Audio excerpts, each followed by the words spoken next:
హరి ఓం. పరమేశ్వర స్వరూపమైన సభకి నమస్కారం.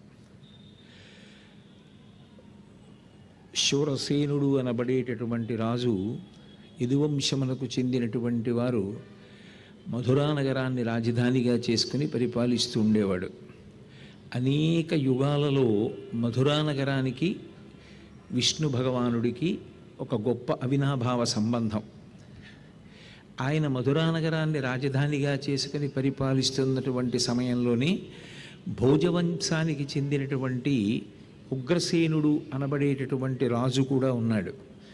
ఆ ఉగ్రసేనుడు అనబడేటటువంటి రాజుకి దేవకుడు అనే ఒక సోదరుడు. వాళ్ళిద్దరి యొక్క పిల్లలే కంసుడు, దేవకీదేవి. దేవకుని యొక్క కూతురు కాబట్టి దేవకి భోజవంశమునకు చెందినటువంటి ఆ ఉగ్రసేనుని యొక్క కుమారుడు కంసుడు. ఆ కారణం చేత కంసుడు, దేవకీదేవి ఇద్దరు అన్నా చెల్లెళ్ళు, అన్నదమ్ముల బిడ్డలు. అలాగే శూరసేనుని యొక్క కుమారుడు వసుదేవుడు. ఆ వసుదేవునికి ఈ దేవకీదేవినిచ్చి వివాహం చేశారు. వివాహం చేసిన తరువాత శూరసేన మహారాజు గారు సహజంగా గొప్ప రాజ్యాన్ని పరిపాలిస్తున్నటువంటి మహానుభావుడు. దానికి తోడు దేవకుడు కూడా బహు ఐశ్వర్య సంపన్నుడైనటువంటి రాజు. కాబట్టి కూతురు వివాహమైన తర్వాత కూతురు కాపరానికి ఎడుతుంటే చాలా గొప్ప సారె, ఎన్నో ఏనుగులు, గుర్రాలు, రథాలు, దాసదాసీ జనాలు, అమూల్యమైన ఆభరణాలు అన్నీ ఇచ్చి పంపించాడు. సారథి ఉండి రథాన్ని తోలడానికి సిద్ధంగా ఉన్నప్పటికీ చెల్లెల మీద ఉన్నటువంటి అపారమైనటువంటి ప్రేమ చేత కంసుడే స్వయంగా దేవకీ వసుదేవులు కొత్తగా వివాహమైనటువంటి దంపతులు కూర్చున్నటువంటి రథాన్ని తోలడానికి సిద్ధపడ్డాడు. ఆయన సారథి స్థానంలో కూర్చుని పగ్గాలు పట్టుకుని గుర్రాలు తోలుతున్నాడు. ఆ బయలుదేరినప్పుడు ఎంతో సంతోషంగా ఉన్నారు. ఇది మనిషి జీవితంలో ఉండేటటువంటి ఒక అద్భుతమైనటువంటి విషయం. ఎంతకాలం విషయములు మనకి అనుకూలంగా ఉన్నాయనుకుంటామో అంతకాలం ప్రేమ ఉంటుంది. తమ తమ నెలవులు తప్పిన తమ మిత్రుడి శత్రులగుదురు. అది ఆ ఆనుకూల్యత భావం లోపిస్తే శత్రుత్వం ఏర్పడుతుంటుంది. ఆయన రథాన్ని తోలుతూ చెల్లెలికి కొత్తగా వివాహమైంది, నవదంపతులు అని ఎంతో ప్రేమతో రథంలో తీసుకుని వెడుతున్నాడు. నిజానికి సారథి ఉన్నాడు, ఆయన తీసుకెళ్ళచ్చు. ప్రేమతోటే మొదలెట్టాడు సారథ్యం. కానీ అశరీరవాణి పలికింది. తుష్టయగు భగిని మెచ్చగ నిష్ఠుడవై రథము నెడుపెదెరుగవు మీదన్ శిష్టయగు ఈతలోదరి అష్టమగర్భంబు నిన్ను హరించుజుమీ అంది. చిత్రం ఏమిటంటే అశరీరవాణి అనేటటువంటి మాటే చాలా ఆశ్చర్యకరమైన మాట. ఎందుకంటే వాణి ఎప్పుడు ఉంటుంది అంటే శరీరం ఉంటే ఉంటుంది. శరీరము లేదనుకోండి, శరీరము లేకుండా మాట్లాడడం అనేటటువంటిది సాధ్యమయ్యే విషయం కాదు. జీవుడు శరీరంలోంచే మాట్లాడతాడు. ఇప్పుడు ఈ శరీరం లోపల ఒక జీవుడు ఉన్నాడు. ఆ జీవుడి యొక్క భావములు శరీరములో ఉన్నటువంటి స్వరపేటిక ద్వారా మాటగా అభివ్యక్తమవుతాయి. శరీరమే లేదనుకోండి, జీవుడు ఎలా మాట్లాడతాడు? మాట్లాడలేడు. అశరీరవాణి అంటే శరీరం లేకుండా మాట్లాడడం అసలు ఎలా కుదురుతుంది? మరి అశరీరవాణి పలికింది, ఆకాశవాణి పలికింది అన్న మాటకు అర్థం ఏమిటి అంటే ఆకాశ్ అంటే అంతటా వ్యాపించినది, భగవద్వాణి అని దానికి అర్థం. భగవంతుని యొక్క వాణికి శరీరముతో సంబంధం లేదు. ఆయన అంతటా నిండి ఉంటాడు. అంతటా నిండి ఉన్నటువంటి పరమాత్మ ఒక శరీరంతో మాత్రమే మాట్లాడగలడు అంటే ఆయన శక్తికి ఒక పరిమితి చూపించినట్టు అవుతుంది. ఆయన మాట ఏది ఉందో అది వేదము ద్వారా వ్యక్తమవుతుంది. ఆయన యొక్క మాటయే వేదము. వేదము చెప్తున్నటువంటి మాట ఏమిటి? అష్టమ గర్భంలో ఈ దేవకీ వసుదేవులకు ఎవరు జన్మిస్తాడో ఆయన వలన కంసుడు మరణిస్తాడు అని. తుష్టయగు భగిని మెచ్చగ నిష్ఠుడవై రథము నడిపెదెరుగవు మీదన్ శిష్టయగు ఈతలోదరి అష్టమ గర్భంబు నిన్ను హరించుజుమీ. మాట వేయడంలో కూడా పోతన గారు ఎంత అందంగా తీసుకొచ్చారంటే తలోదరి అన్నారు. తలోదరి అంటే అసలు పైకి కడుపు కనపడదు, లోపలికి ఎక్కడికో అణగారిపోయినట్టుగా ఉంటుంది. కానీ ఆమె 8 బిడ్డల్ని కంటుంది అని. ఈ తలోదరి అయినటువంటి నీ చెల్లెలుందే, ఆమెకి 8వ గర్భంలో పుట్టినటువంటి సంతానం నీ మరణానికి కారణమవుతుంది. అశరీరవాణి ఈ మాట అండం ఎందుకు అసలు? ఆ మాట అనకపోతే ఏ గొడవ లేదుగా, కంసుడు సంతోషంగా దేవకీ వసుదేవుల్ని తీసుకెళ్ళిపోతాడు. అసలు భాగవతంలో ఈ మలుపు లేదు, ఈ ప్రవచనము లేదు, ఈ సభ లేదు, ఈ అల్లరి లేదు. అసలు అండం ఎందుకు అశరీరవాణి అంటే? అశరీరవాణి అన్నది అన్న మాట దగ్గరే ఆలోచించవలసి ఉంటుంది. అందుకే భాగవతంలో దశమస్కంధం హృదయస్థానం, గుండెకాయ లాంటిది. అది ఉపనిషద్వాక్యం, అది వేదవాక్యం. యోగమునందు సాధనలో అష్టాంగ యోగంలో 8వ దశ సమాధి. సమాధి అంటే ఇంకా అక్కడ బాహ్యమైనటువంటి స్మృతి ఏమీ ఉండదు. అన్నీ లోపలికి వెళ్ళిపోయి కేవలము పరమాత్మగా మాత్రమే ఆనందమును అనుభవిస్తూ ఉంటాడు. ఆ యోగమునందు పరమాత్మతో తాదాత్మ్యమును చెందుతాడు జీవుడు. ఆ స్థితి ఏది ఉందో దాన్ని సమాధి అంటారు. ఆ సమాధి స్థితికి వెళ్ళిపోయిన తరువాత ఇక కోరికలు మనస్సు ఉండవు. కోరిక ఉండకపోవడానికే కంసుడు ఉండడు అని పేరు. కంసుడు అంటే కామము, కోరిక. ఆయన మధురానగరాన్ని పరిపాలించాడు. మధురమైనటువంటి కోరికలతో నిరంతరము తిప్పేటటువంటి వాడెవరో ఆయన కంసుడు. అందుకే కంసుడు మధురలో ఉంటే కృష్ణుడు ఉండడు, కృష్ణుడు మధురకు వస్తే కంసుడు ఉండడు. రాముడు ఉంటే కాముడు ఉండడు, కాముడు ఉంటే రాముడు ఉండడు. అదే అన్వయం కృష్ణుడికి కంసుడికి కూడా. కంసుడు మధురని పరిపాలించినంత కాలం కృష్ణుడు నందవ్రజానికి వెళ్ళిపోతాడు. నందవ్రజం నుంచి కృష్ణుడు మధురానగరానికి వచ్చాడనుకోండి, కంసుడు మరణిస్తాడు. అంటే దాని అర్థం ఏమిటంటే ఆత్మ శాశ్వతము, ఆత్మ సత్యము అని సాధనలో అష్టాంగ యోగంలో 8వ దశయందు సమాధి స్థితిని అనుభవించినప్పుడు ఇక కామము ఉండడానికి వీల్లేదు, ఇక మనసు ఉండదు. కాబట్టి కోరికలు అనేటటువంటివి ఏవి ఉండవు. అందుకే ఆ 8వ దశకి చేరితే కామం ఉండదు అన్నది అంతరార్థం. బాహ్యంలో కథాపరంగా చూస్తే ఆ అశరీరవాణి చెప్పింది, నువ్వు ఎంతో సంతోషంగా నీ చెల్లెలు బావగారు నీ చెల్లెలికి కొత్తగా పెళ్ళయిందని రసారధ్యం చేసి తీసుకెడుతున్నావు, అంతవరకు బాగుంది. కానీ మనసు సారథ్యం చేసి శరీరం అనే రథాన్ని నడుపుతుంటుంది కదా. ఈమెకు 8వ సంతానంగా పుడతాడు. ఆ పుట్టినవాడు కృష్ణుడు. కృష్ అంటే నిరతిశయ ఆనంద స్వరూపం. అది అష్టాంగ యోగంలో సమాధి యందు లభిస్తుంది. ఆ 8వ గర్భము ఈమె దాల్చినప్పుడు, 8వ శిశుజననమైనప్పుడు నీ మరణమునకు ఆయన హేతు అవుతాడు. ఈ మాట విన్నాడంతే. అప్పటి వరకు ఎంతో సంతోషంగా వెనక్కి తిరిగి చెల్లెలితోటి బావగారితోటి మాట్లాడుతూ విడుతున్నటువంటి వాడు ఒక్కసారి రథంలోంచి కిందకి దూకేసి పగ్గాలు విసిరిపారేశాడు. విసిరేసి చెల్లెలు కొత్తగా పెళ్ళయింది, కాళ్ళ పారాణి కూడా ఆరలేదు, మంగళప్రదమైనటువంటి ఆభరణములతో ఆమె శోభిస్తోందన్న విషయాన్ని విస్మరించి ఆమె జుట్టు పట్టుకుని కిందకి ఈడ్చేసి వెంటనే కత్తి ఒరలోంచి తీసి ఆమె కుత్తుక కోసేయిపోయాడు. ఎందుకనంటే ఆమె ఉంటే కదా 8వ గర్భం, ఆమె ఉంటే 8వ గర్భం. అసలు ఆమె లేకపోతే మూలాన్ని ఛేదించేస్తే అసలు ఆమెకి 8వ గర్భం వచ్చి 8వ గర్భంలో కుమారుడు జన్మించి తనని చంపడం అనేటటువంటి సందర్భమే ఉండదు.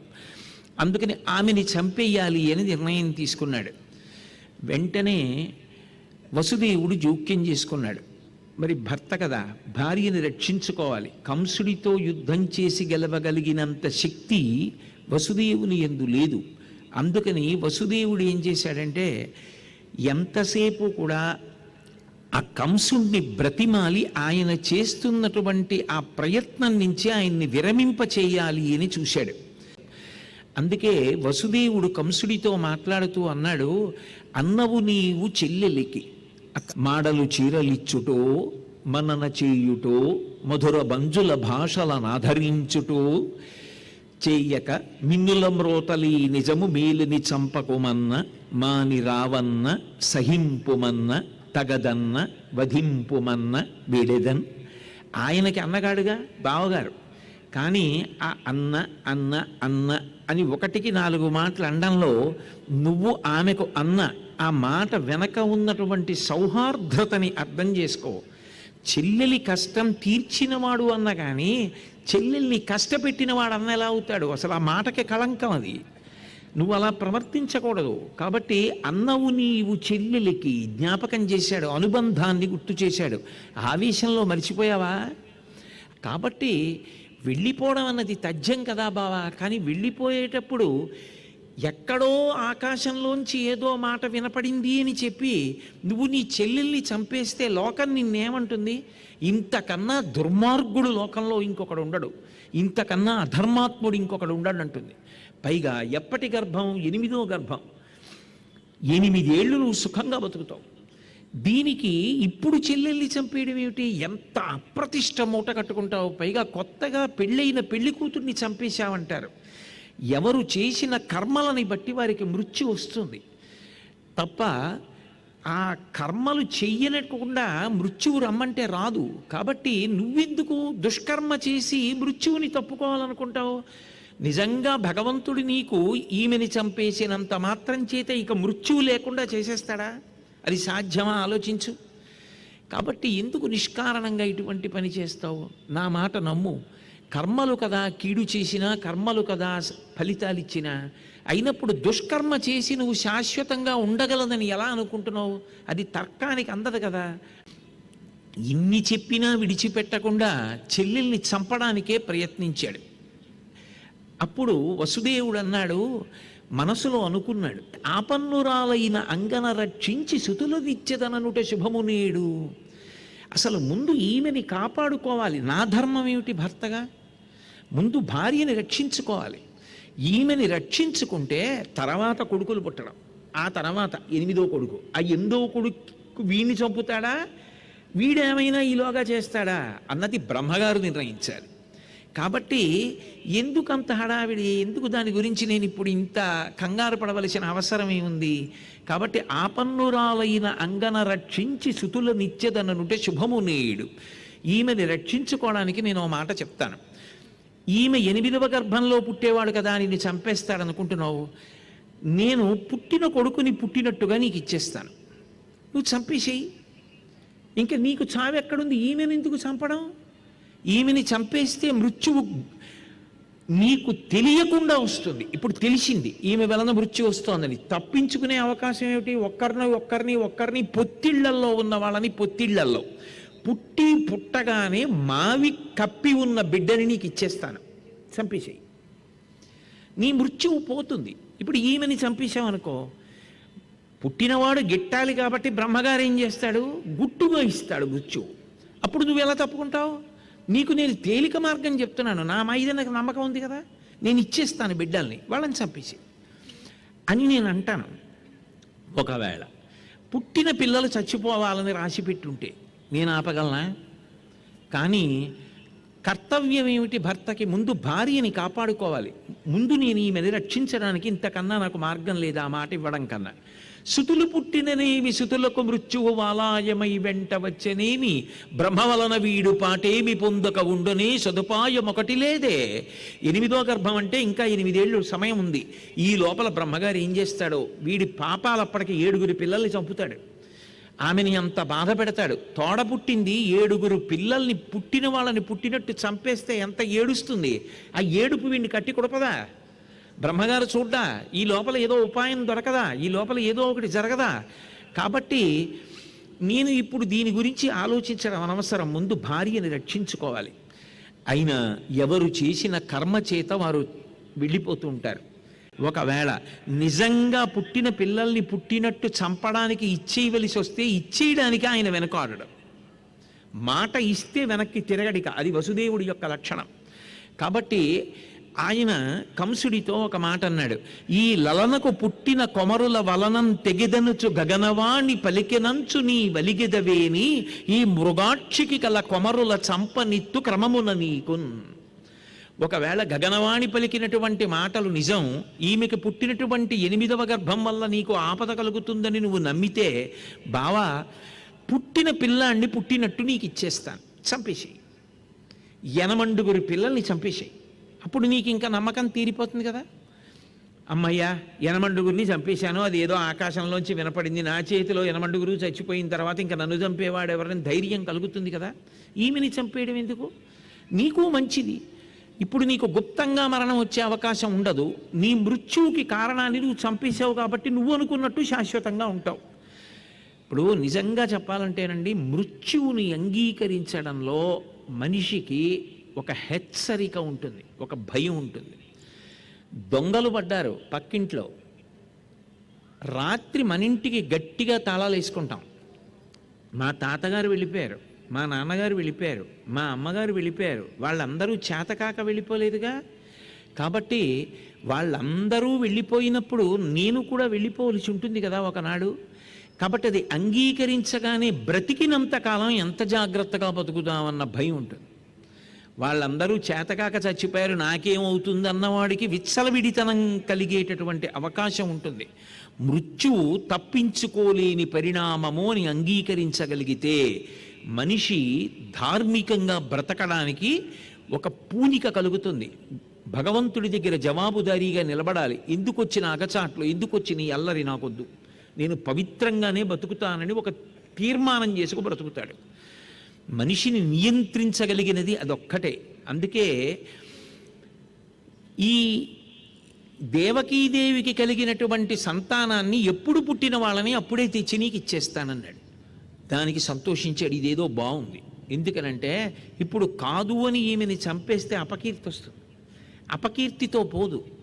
రేపొద్దున్న బ్రహ్మగారు నన్ను గుట్టుగా చంపే ప్రయత్నం చేస్తాడు. పైకి తెలియదు నేను ఎలా చనిపోతానన్నది. ఇప్పుడు తెలిసింది కాబట్టి యనమండుగురిని చంపేస్తే నాకు మృత్యు ఉండదు. ఏమైనా అర్థం ఉందా ఆలోచనకి? అదే రాక్షసత్వం అంటే. ఎంతమంది ఏమైపోయినా పర్వాలేదు, నేను బాగుంటే చాలు. అటువంటి ఆలోచన రాకూడదు. నేను కొంచెం కష్టపడ్డా పర్వాలేదు, 10 మందికి ప్రయోజనం కలిగితే చాలు. అదే మనుష్యత్వం, అదే త్యాగశీలతతో కూడుకున్నటువంటి బుద్ధి. త్యాగేనైకే అమృతత్వమానసహు. ఎవడు అటువంటి త్యాగబుద్ధితో బతుకుతాడో వాడు అమృతత్వమును పొందుతున్నాడు. దానికి పరమేశ్వరుడు మెచ్చి కౌగిలించుకునేది. అంతేకాని 100 మంది కష్టపడ్డా పర్వాలేదు, నేను బాగుంటే చాలు సుఖంగా. అది ఉండకూడదు జీవితంలో, అసలు ఆ లక్షణమే రాకూడదు. కాబట్టి కంసుడు సంతోషించాడు, వెళ్ళిపోయాడు. ఈయన దేవకీదేవిని తీసుకుని వెళ్ళిపోయాడు ఇంటికి. వెళ్ళిపోయిన తర్వాత మొట్టమొదటి కుమారుడు పుట్టాడు. పలికిన పలుకుల తిరుగక సొలయక వంచనము లేక కలిగిన కుమరుల ఇచ్చిన వసుదేవుండు తక్క ఇతరులు ఇలలం కలరే. అసలు ఇచ్చిన మాట కోసమని చెప్పి కట్టుబడాలి అని చెప్పి పలికిన పలుకుల తిరుగక సొలయక వంచనము లేక సుతుల రిపునకన్ అలగక ఇచ్చిన వసుదేవుండు. అయ్యో ఎప్పుడో కొడుకు పుట్టాకిస్తానండి అండం వేరు. కొడుకు పుట్టిన తర్వాత పసికందుని ఆమె ఇచ్చేయాలి అంటే ఎంత ఏడుస్తుంది. అందులో దేనికి? చంపేయడానికి. పట్టుకెళ్ళి ఇచ్చేస్తూ ఉంటే అది నిజమా తెలీదు, అబద్ధమా తెలీదు. ఎప్పుడు 8వ గర్భం అంటే 1వ గర్భం నుంచి చంపడానికి ఇచ్చేయాలంటే మాట మాత్రం తిరగను, ఆ మాట ఇచ్చాను, తప్పడానికి కాదు, మోసం చేయడానికి కాదు అని పట్టుకెళ్ళి ఇచ్చేసినటువంటి వాడు వసుదేవుడు. అటువంటి వాడు ఇలనం కలరే. అటువంటి వాళ్ళు ఎవరైనా ఉంటారా లోకంలో? అది ఆయన ధర్మం. భాగవతంలో 2 తీవ్రమైన వ్యతిరేక కోణాలు కనిపిస్తాయి.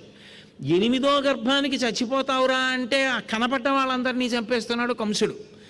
7 రోజుల్లో చచ్చిపోతావురా అంటే ఇక మళ్ళీ నేను చచ్చిపోకుండా ఉండడానికి ఏం వినాలో చెప్పండి అని కూర్చున్నాడు పరీక్షిత్తు. వీళ్ళిద్దరి వల్ల భాగవతం వచ్చింది. అది విచిత్రం. కాబట్టి పలికిన పలుకుల తిరగక సొలయక వంచనము లేక సుతుల రిపునకున్ అలగక ఇచ్చిన ధీరుండిల వసుదేవుండు తక్క ఇతరులు కలరే. అటువంటి ధీరుడు వసుదేవుడు తప్ప ఈ భూమి మీద ఇంకొకరు ఉంటారా? ఎంత ఏడ్చి ఉంటుందో దేవకీదేవి. కథ వినడం తేలిక, కానీ కథ విన్నప్పుడు మనసునందు కలిగిన ఆర్ద్రతయే పాపచింతనని పోగొడుతుంది. తప్పు, ఇటువంటి పనులు చేయకూడదు మనం అన్న భావన కలుగుతుంది. సరే, ఒకళ్ళు అయిపోయారు, 2 అయిపోయారు, 3 అయిపోయారు, 4 అయిపోయారు, 5 అయిపోయారు, 6 అయిపోయారు. 6 అయిపోయిన తర్వాత ఇక 7వ సంతానం కలగాలి. నిజంగా ఆ దేవకీదేవి ఎంత ఏడుస్తుంటుంది, ఆ వసుదేవుడు ఎంత ఏడుస్తూ ఉంటాడు. లోకంలో ఎక్కడైనా స్త్రీ గర్భంతో ఉంటే ఆమెని మానసికంగా సంతోషంగా ఉండేటట్టు చూడండి అంటారు.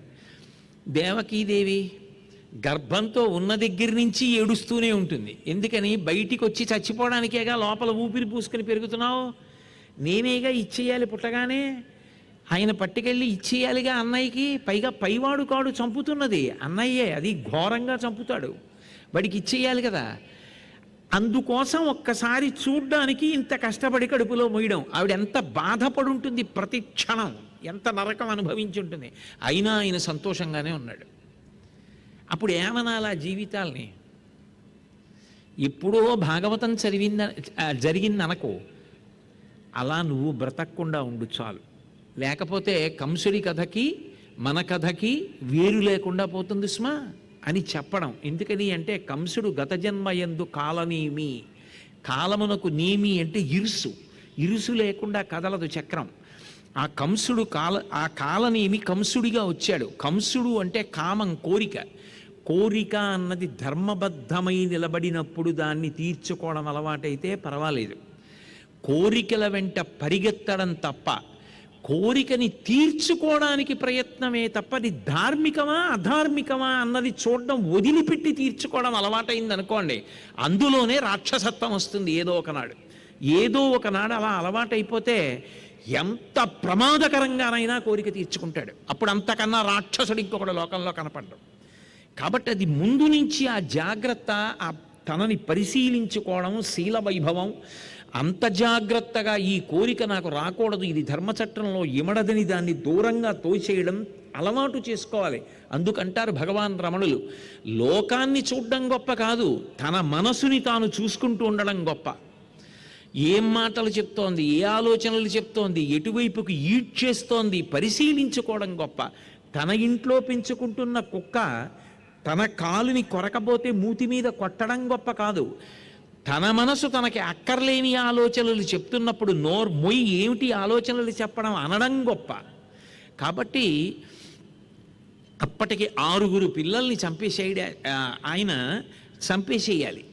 కానీ 6 పిల్లల్ని చంపేస్తాడు, 6 పిల్లలు తప్పుకుంటారు. తప్పుకోవడం అనేటటువంటిది వాళ్ళ విషయంలో జరగదు, కంసుణ్ణి తప్పుకుంటారని ఊహ కూడా చెయ్యలేం అని అనుకుంటాం. కానీ కథలో ఒక గొప్ప చమత్కారం. ఏమిటా చమత్కారం అంటే, మొదటి బిడ్డ పుట్టగానే వసుదేవుడు పట్టుకెళ్ళి కంసుడికి ఇచ్చాడు. కంసుడు ఆ పిల్లవాడి వంక చూసి అన్నాడు, బావా నాకెందుకు నిష్కారణమైన అపకీర్తి, 8వ గర్భంలో పుట్టేవాడు కదా నన్ను చంపేవాడు, వీణ్ణి చంపేయడం ఎందుకు, తీసుకెళ్ళిపో. కానీ పిల్లవాడు పుట్టగానే తీసుకొచ్చి చెప్తూ ఉండు, నేను లెక్క పెట్టుకోవాలి కదా అన్నాడు. ఇది మరీ కష్టం. ఎందుకో తెలుసా?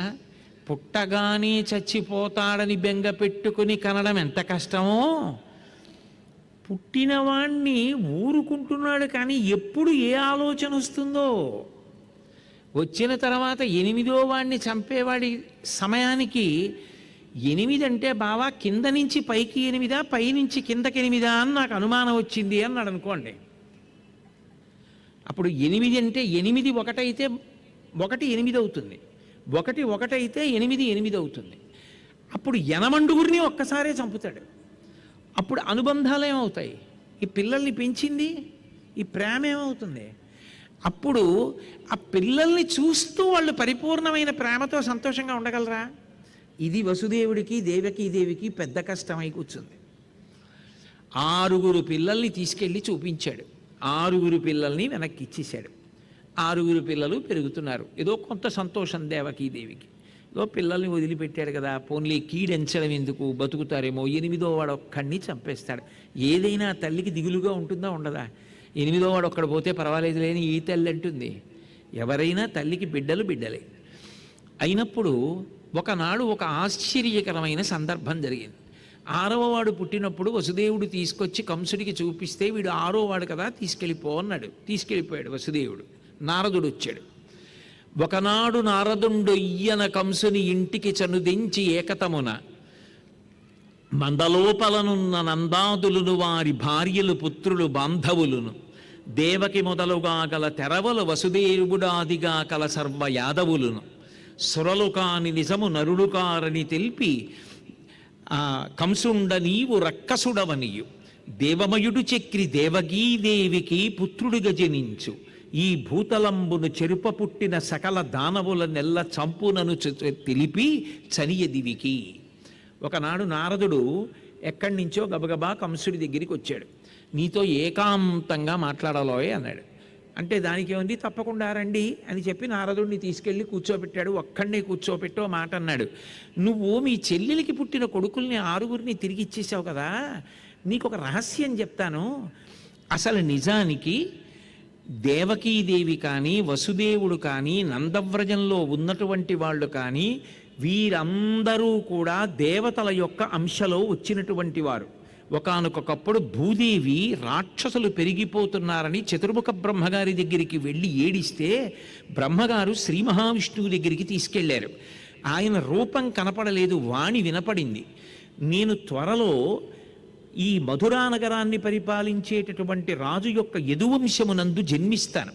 దేవతలందరూ కూడా తమ తమ అంశలలో వెళ్ళి జన్మించండి, మీరందరూ కూడా నాకు సహాయకారులుగా ఉందురు గాని రాక్షస సంహారం చేసి భూమి యొక్క భారాన్ని తగ్గిద్దామని చెప్పాడు. కాబట్టి ఇప్పుడు ఆ దేవకీదేవి కానీ, వసుదేవుడు కానీ, నందవ్రజంలో ఉన్నటువంటి ఇతరులు కానీ వీళ్ళందరూ దేవతలే. నీకు ఇంకొకటి చెప్పనా, నీ తండ్రి ఉగ్రసేనుడు, నీ తల్లి కూడా దేవతలే. దేవమయుడు చక్రి దేవకీదేవికి పుత్రుడుగా జనించు.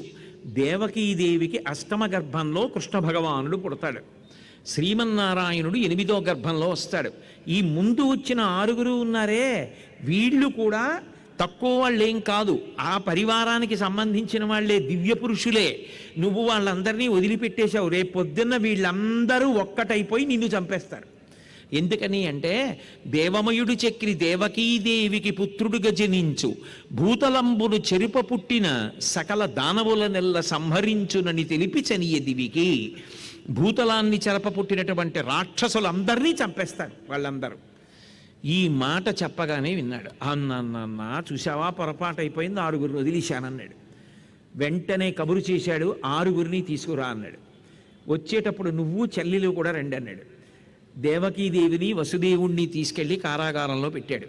ఈ 6గురు పిల్లల్ని చంపేశాడు. చంపేసి వాళ్ళు నాకు శత్రువులు అన్నాడు. తండ్రి ఉగ్రసేనుణ్ణి తీసుకొచ్చి కారాగారంలో పెట్టేశాడు.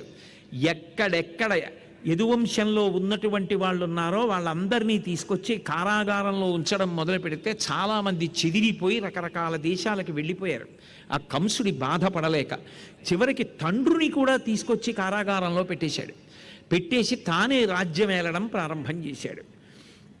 ఆ స్థితిలో దేవకీదేవికి 7వ గర్భం వచ్చింది. వచ్చినప్పుడు శ్రీమన్నారాయణుడు యోగమాయని పిలిచాడు. యోగమాయ అంటే ఎవరో కాదు, మీరు బాగా గమనించాలి అంటే భగవత్తత్వము స్త్రీగా ప్రకాశిస్తే నారాయణి, భగవత్తత్వము పురుషుడిగా ప్రకాశిస్తే నారాయణ. అందుకే ఇద్దరూ అలంకార ప్రియులు, ఇద్దరూ అవతారం తీసుకుంటారు, ఇద్దరూ రాక్షస సంహారం చేస్తారు. అన్నా చెల్లెళ్ళుగా ఇద్దరూ అందుకే ఒక కడుపున ఒక్కరోజునే పుడుతూ ఉంటారు. మీరు అందుకే చూడండి, శివ శివాని భార్యాభర్తలు, హంస హంసిని భార్యాభర్తలు, భవ భవాని భార్యాభర్తలు, రుద్ర రుద్రాణి భార్యాభర్తలు, ఈశ ఈశాని భార్యాభర్తలు, నారాయణ నారాయణి భార్యాభర్తలు కారు, అన్నా చెల్లెళ్ళు. ఎందుకని అంటే శ్రీమన్నారాయణుడు అన్నగారు, ఆమె చెల్లెలు, ఇద్దరిది ఒకటే ప్రతిజ్ఞ. నారాయణుడు అంటాడు, పరిత్రాణాయ సాధూనాం వినాశాయ చ దుష్కృతాం ధర్మ సంస్థాపనార్థాయ సంభవామి యుగే యుగే అంటాడు. అమ్మవారు అంటుంది, యదా యదా హి సాధూనాం దుఃఖం భవతి దానవ తదా తేషాంచరక్షార్థం దేహం సంధారయామ్యహం అని దేవీ భాగవతంలో ఉంటుంది. ఇద్దరి ప్రతిజ్ఞలు ఒకటే, ఇద్దరూ అవతారం తీసుకుంటారు, ఇద్దరూ రాక్షస సంహారం చేస్తారు, ఇద్దరూ అలంకార ప్రియత్వంతో ఉంటారు.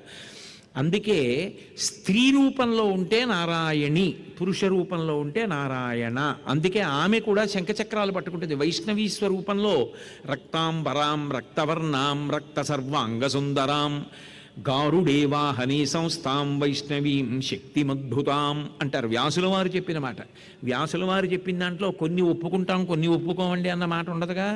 అన్నీ ఒప్పుకోవాలి. వ్యాసో నారాయణ స్వయం, ఆయనే స్వయంగా చెప్పిన మాట. గరుత్మంత వాహనం మీద శంఖచక్రాలతో వైష్ణవీ స్వరూపంగా అమ్మవారు వెడుతూ ఉంటుంది, నారాయణీ రూపాన్ని పొందుతూ ఉంటుంది. అందుకే ఆ నారాయణి యోగమాయా స్వరూపంగా వచ్చింది. ఆమెని పిలిచాడు, చెల్లెల్ని పిలిచి ఒక మాట అన్నాడు, వసుదేవుని యొక్క భార్యలందరూ కారాగారంలో ఉన్నారు, ఆయన భార్యలలో ఒక్క రోహిణి మాత్రమే నందవ్రజంలో ఆ నందుడి దగ్గర ఉంది రేపల్లెలో. కాబట్టి నువ్వు ఒక పని చెయ్యి, అందరూ గర్భస్రావమైందనుకుంటారు, నువ్వు ఈ దేవకీదేవి యొక్క గర్భంలో ఉన్నటువంటి పిండాన్ని జాగ్రత్త, ఇదే వసుదేవుని యొక్క భార్య రోహిణి నందవ్రజంలో ఉంది కాబట్టి ఆమె గర్భమునందు ప్రవేశపెట్టు. ఆయన కుమారుడే కనుక అక్కడ పెరుగుతాడు, అప్పుడు ఆయనకి ప్రమాదం రాదు. ఇక్కడ గర్భస్రావం అయిందని కంసుడు అనుకుంటాడు. కాబట్టి యోగమాయ చాలా జాగ్రత్తగా ఆమె గర్భంలో ఉన్న పిండాన్ని తీసి అవతల గర్భంలోకి ప్రవేశపెట్టింది, రోహిణీ గర్భంలోకి. ఆమె యందు బలరాముడు పుట్టాడు. బలమమిగుల కలగ బలభద్రుడనిలోక రమణుడకుట చేసి రాముడనియు సతికి పుట్టె గర్భ సంకర్షణంబున సంకర్షణుండనిడి ఘనుడు సుతుడు అన్నారు పోతన గారు. బలము మిగుల కలుగ బలభద్రుడని, చాలా బలం కలిగినటువంటి వాడు కాబట్టి బలభద్రుడు అని పిలిచారు. బలము మిగుల కలుగ బలభద్రుడని లోక రమణుడగుట చేసి రాముడనియు, ఆయన్ని చూస్తే లోకమంతా సంతోషిస్తుంది కాబట్టి రాముడు అని పిలిచారు.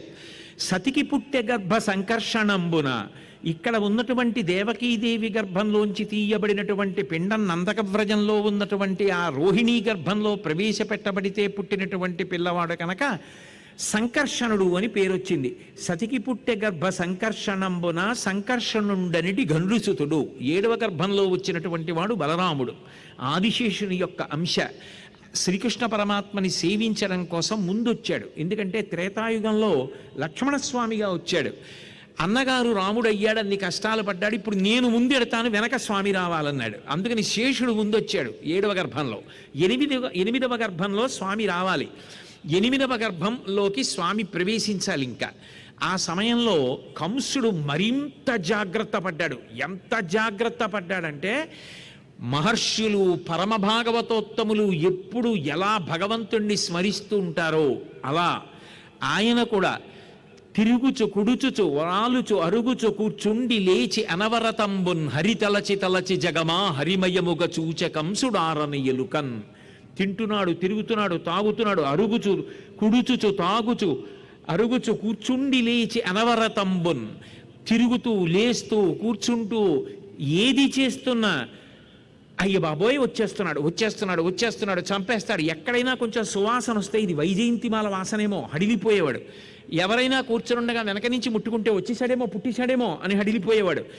హరితలచి తలచి జగమా హరిమయముగ చూచ కంసుడు ఆరని ఎలుకన్. ఇటువంటి వాళ్ళు ఇద్దరు కనపడతారు రామాయణంలో. మారీచుడు వృక్షే వృక్షే జపస్యామి చీర కృష్ణాజినాంబరం అంటాడు. నాకు ఎక్కడికి వెళ్ళినా అరణ్యంలో ఏ చెట్టు మీద ఏ కొమ్మ మీద చూసినా రాముడే కనపడుతున్నాడు.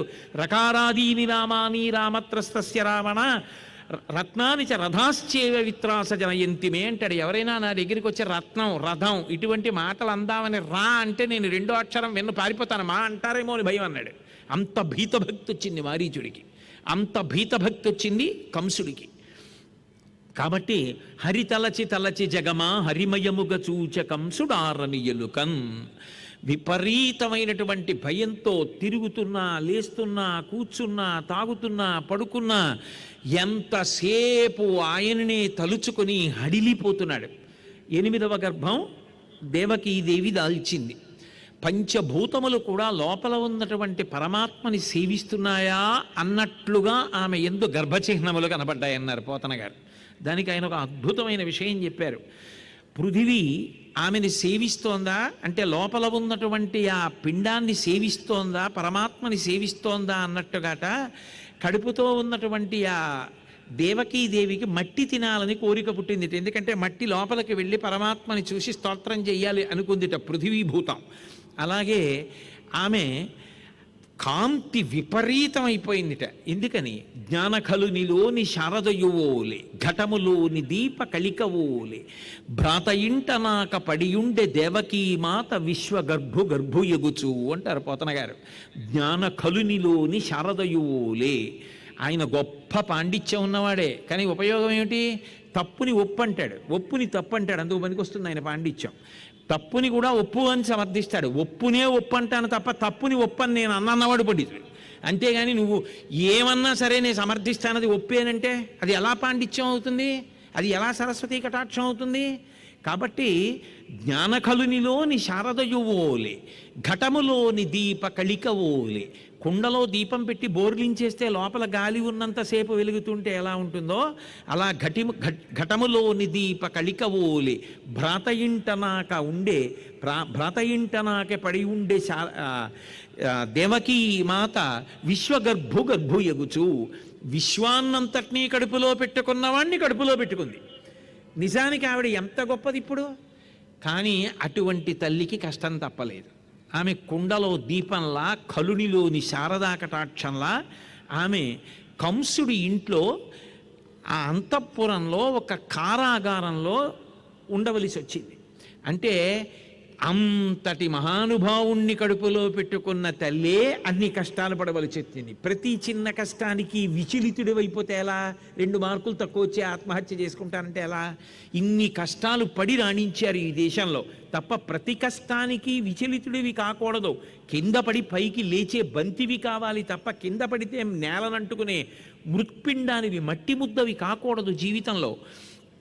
కాబట్టి అగ్ని ఆమెలోకి వెళ్ళి ఆమెని సేవిస్తోందా అన్నట్టుగా ఆమె యొక్క కాంతి పెరిగిందిట. మట్టి లోపలికి వెళ్ళి పరమాత్మని సేవిస్తోందా అన్నట్టుగా ఆమెకి మట్టి తినాలన్న కోరిక, పృథివీభూతం సేవిస్తోందన్నట్టుగా ఉందిట. ఆమెకి చెమటలు ఎక్కువ పడుతున్నాయిట, అందుకని నీరు ఎక్కువ తాగుతోందట. నీరు లోపలికి వెళ్ళి పరమాత్మని సేవించి ఆనందంతో బయటకు వస్తోందా అన్నట్టుగా చెమట పడుతోందిట.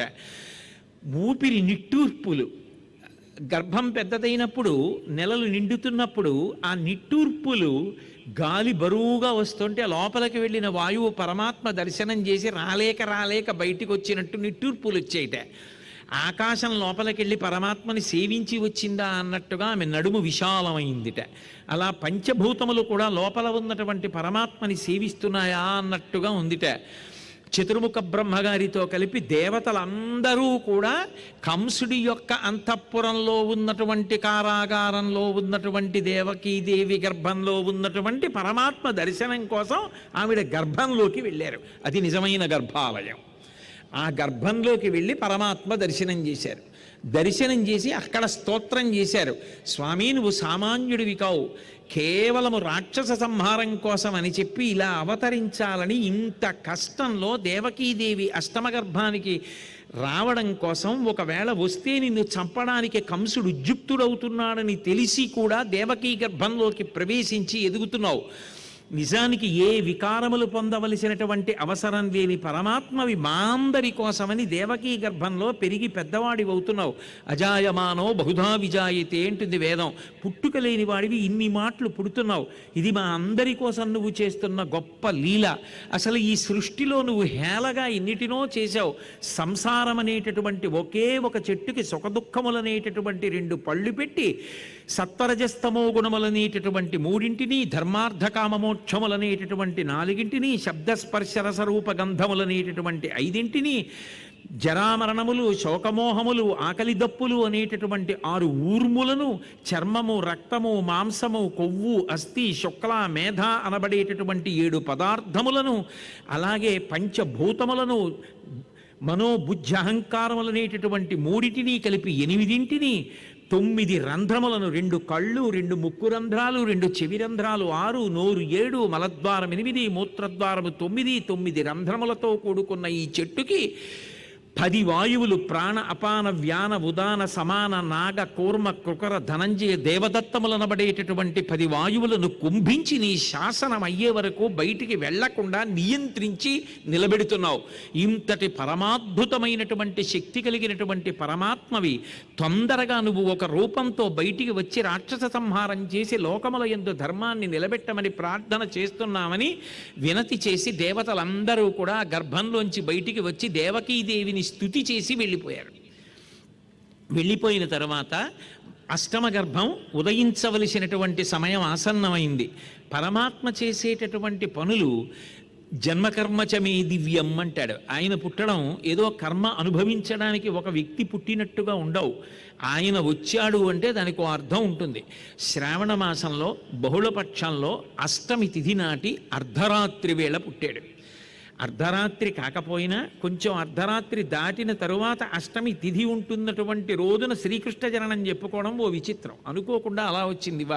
ఇవాళ సప్తమి అర్ధరాత్రికి వెళ్ళిపోతే అష్టమి వచ్చేస్తోంది. కాబట్టి ఆయన అలాగే ఎంచుకుని ఎందుకు ముహూర్తం పెట్టుకోవాలి అంటే, శ్రావణ మాసం అనేటటువంటిది దక్షిణాయనంలో వస్తుంది. దక్షిణాయనం దేవతలందరికీ కూడా రాత్రి, అంటే అది మనకొక్కళ్ళకే రాత్రి కాదు, దేవతలకు రాత్రి. అది బహుళపక్షంలో అష్టమి నాడు పుట్టాడు. బహుళపక్షంలో పుట్టాడు కాబట్టి శుక్లపక్షం అయితే పితృదేవతలకి పగలు, కృష్ణపక్షం అయితే పితృదేవతలకు రాత్రి. కృష్ణపక్షంలో పుట్టాడు కాబట్టి పితృదేవతలకు రాత్రి. శ్రావణ మాసాన్ని నభోమాసం అంటారు. నభోమాసంలో నల్లటి మబ్బులు వర్షం కురవడానికి బాగా కిందకి దిగొస్తాయి. దాని చేత పగలు కూడా బాగా చీకటిగా ఉంటుంది. చీకటి ఎక్కువగా మనుష్యులకు ఉండేటటువంటి కాలం శ్రావణ మాసం. అందున కృష్ణపక్షం కాబట్టి చంద్రకాంతి ఉండదు కాబట్టి మరీ చీకటి. అందులోనూ మధ్యతిది అష్టమి కాబట్టి కటిక చీకటి. ఆ కటిక చీకట్లో అర్ధరాత్రి కాబట్టి ఇంకా చీకటి. అందున అంతఃపురంలో ఉన్న కారాగారం కాబట్టి అంతకన్నా చీకటి. ఆ చీకట్లో ఆమె ఓ పక్కకి వెళ్ళి ప్రసవం పొందాలి కాబట్టి మరింత చీకటి. అంత చీకట్లో పుట్టినటువంటి నల్లనివాడు ఇంకా చీకటి. ఇంత నల్లనివాడు జగత్తుకంతటికి జ్ఞానం ఇవ్వగలిగిన జ్ఞానజ్యోతి అయి గురువై నిలబడడం అసలైనటువంటి గొప్పతనం. అందుకే కృష్ణం వందే జగద్గురుం. ఇంతమందికి చీకట్లో ఎందుకు వచ్చాడంటే, మిమ్మల్ని చీకట్లోంచి వెలుతురులోకి తీసుకెడతాను. తమసోమా జ్యోతిర్గమయ, ప్రస్థానత్రయంలో ఒకటైనటువంటి భగవద్గీతని లోకానికి అందిస్తానని భగవద్గీతని ఇవ్వడానికి జగద్గురువై మహానుభావుడు శ్రావణ మాసంలో ఉన్నటువంటి కృష్ణపక్షంలో అష్టమి తిథి నాటి అర్ధరాత్రి వేళ దేవకీ గర్భంలో ఆవిర్భవించడానికి నిర్ణయించుకున్నవాడై ఆ సమయంలో ఆవిర్భవించాడు. విష్ణుమాయే అంత సమయం లెక్క పెట్టుకుని తొందరపడిపోయినటువంటి కంసుడి దగ్గర నుంచి సైనికుల వరకు అందరినీ గాఢ నిద్ర ఆవహించేసింది. అందరూ నిద్రపోయారు. ఆ పుట్టినటువంటి పిల్లవాణ్ణి దేవకీ వసుదేవులు చూశారు.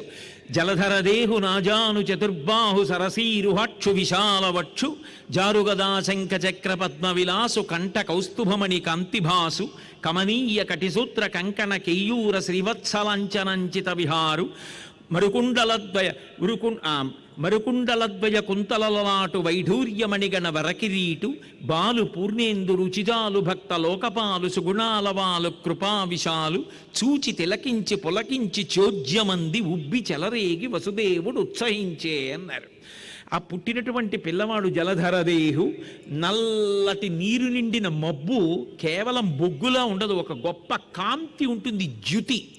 త్రిజగన్మోహన నీలకాంతి తను ఉద్దీపింప అని భీష్ముడు చెప్పినట్టు అటువంటి జలధరదేహు నాజాను చతుర్బాహు, శంఖచక్ర గదా పద్మములు పట్టుకున్నటువంటి 4 చేతులతో పీతాంబరం కట్టుకున్నవాడై వనమాలా విరాజితుడై కుండలములు ప్రకాశిస్తూ ఉండగా మహానుభావుడు శ్రీవత్సమనేటటువంటి పుట్టుమచ్చతో కూడుకుంటున్నటువంటి వాడై అందరూ ఆయనని చూసేటప్పటికి కళ్ళతో జుర్రుకోవలసినటువంటి పరమాద్భుతమైనటువంటి రూపంతో సాక్షాత్ శ్రీమన్నారాయణుడుగా ఆమె కడుపున ఆవిర్భవించాడు.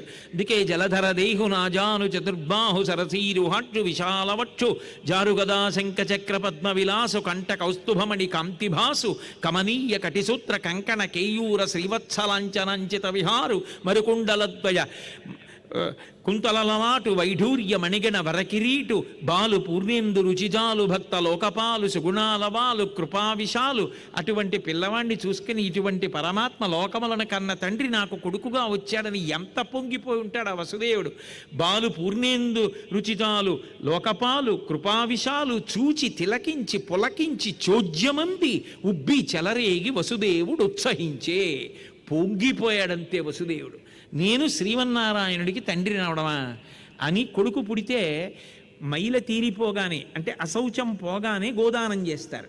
అందుకని ఆయన అనుకున్నట్ట, నేను ఎప్పుడో అశౌచం తీరిన తర్వాత స్నానం చేయడం నా చేతిలో లేదు, ఎందుకంటే కాళ్ళకి చేతులకి బంధనాలు వేసేశారు అని చెప్పి ఆయన ఏం చేశాడంటే, స్నానము చేయక రామిని ఆనంద రసాబ్ధి మగ్నుండై ధేనువులను 10,000 విప్రులకును మానసికముగా ధారవోసె మరి ఇచ్చుటకున్.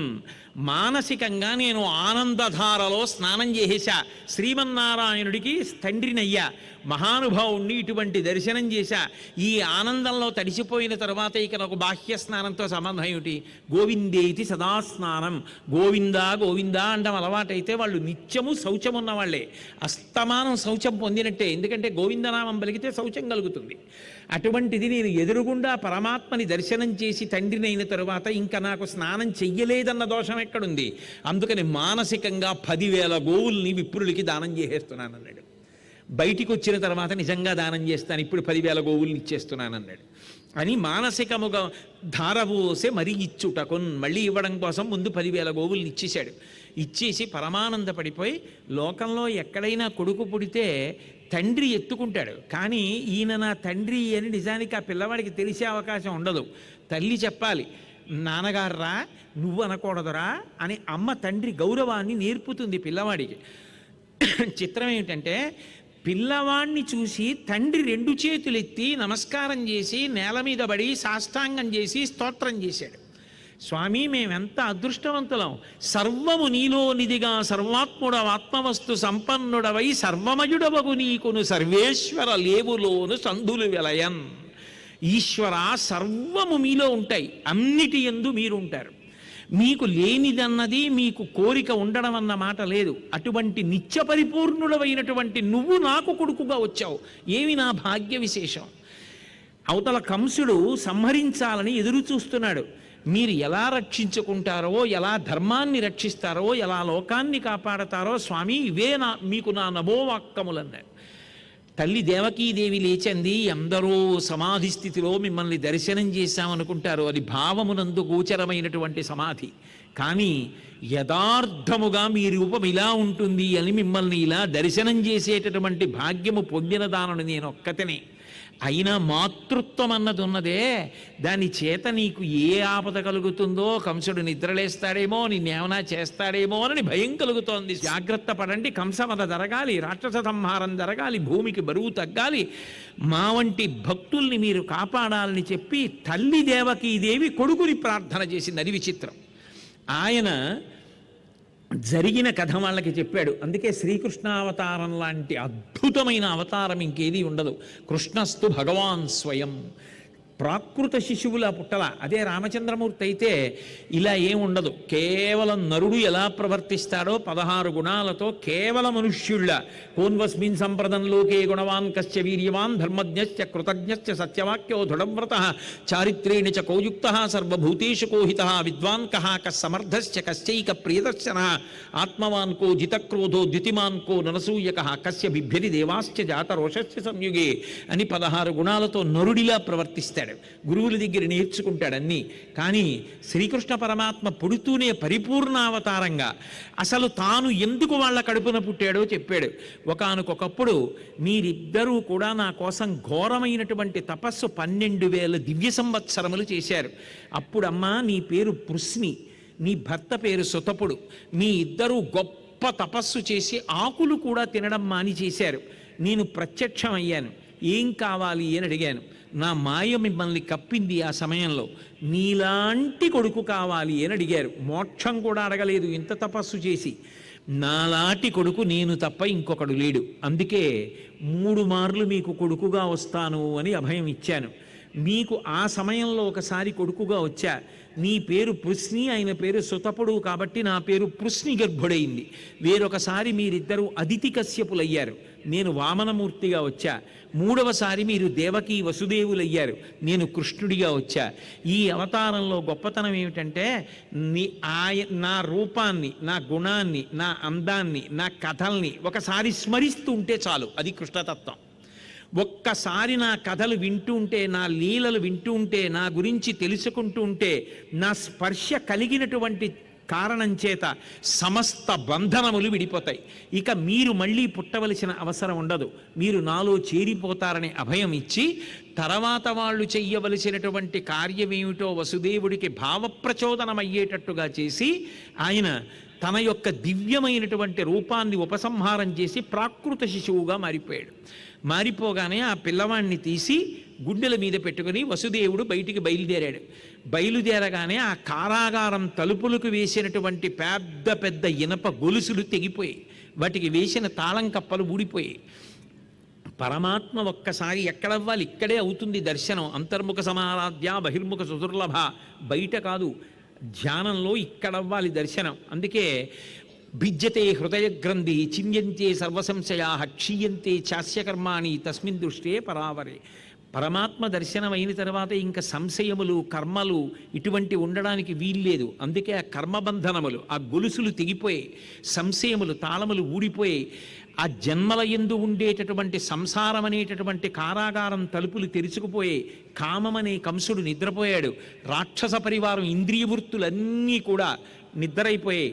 ఆ కృష్ణ పరమాత్మని గుండెల మీద పెట్టుకుని బయలుదేరుతుంటే ఆయనకి ఏ ఇబ్బంది కలగకుండా ఆచ్ఛాదించి పట్టుకోవడానికి వెనక పడగలు విప్పి ఆదిశేషుడు బయలుదేరాడు.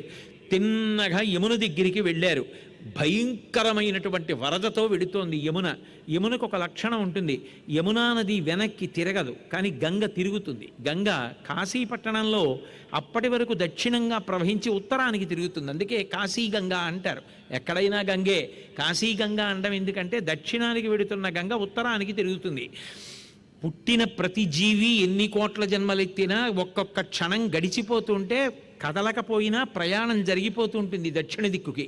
ఎందుకంటే ప్రతి ఊరికి దక్షిణాన శ్మశానం ఉంటుంది. కాలం గడిచిపోతోంది అంటే అక్కడికి వెళ్ళిపోవలసిన సమయం ఆసన్నం అయిపోతోంది.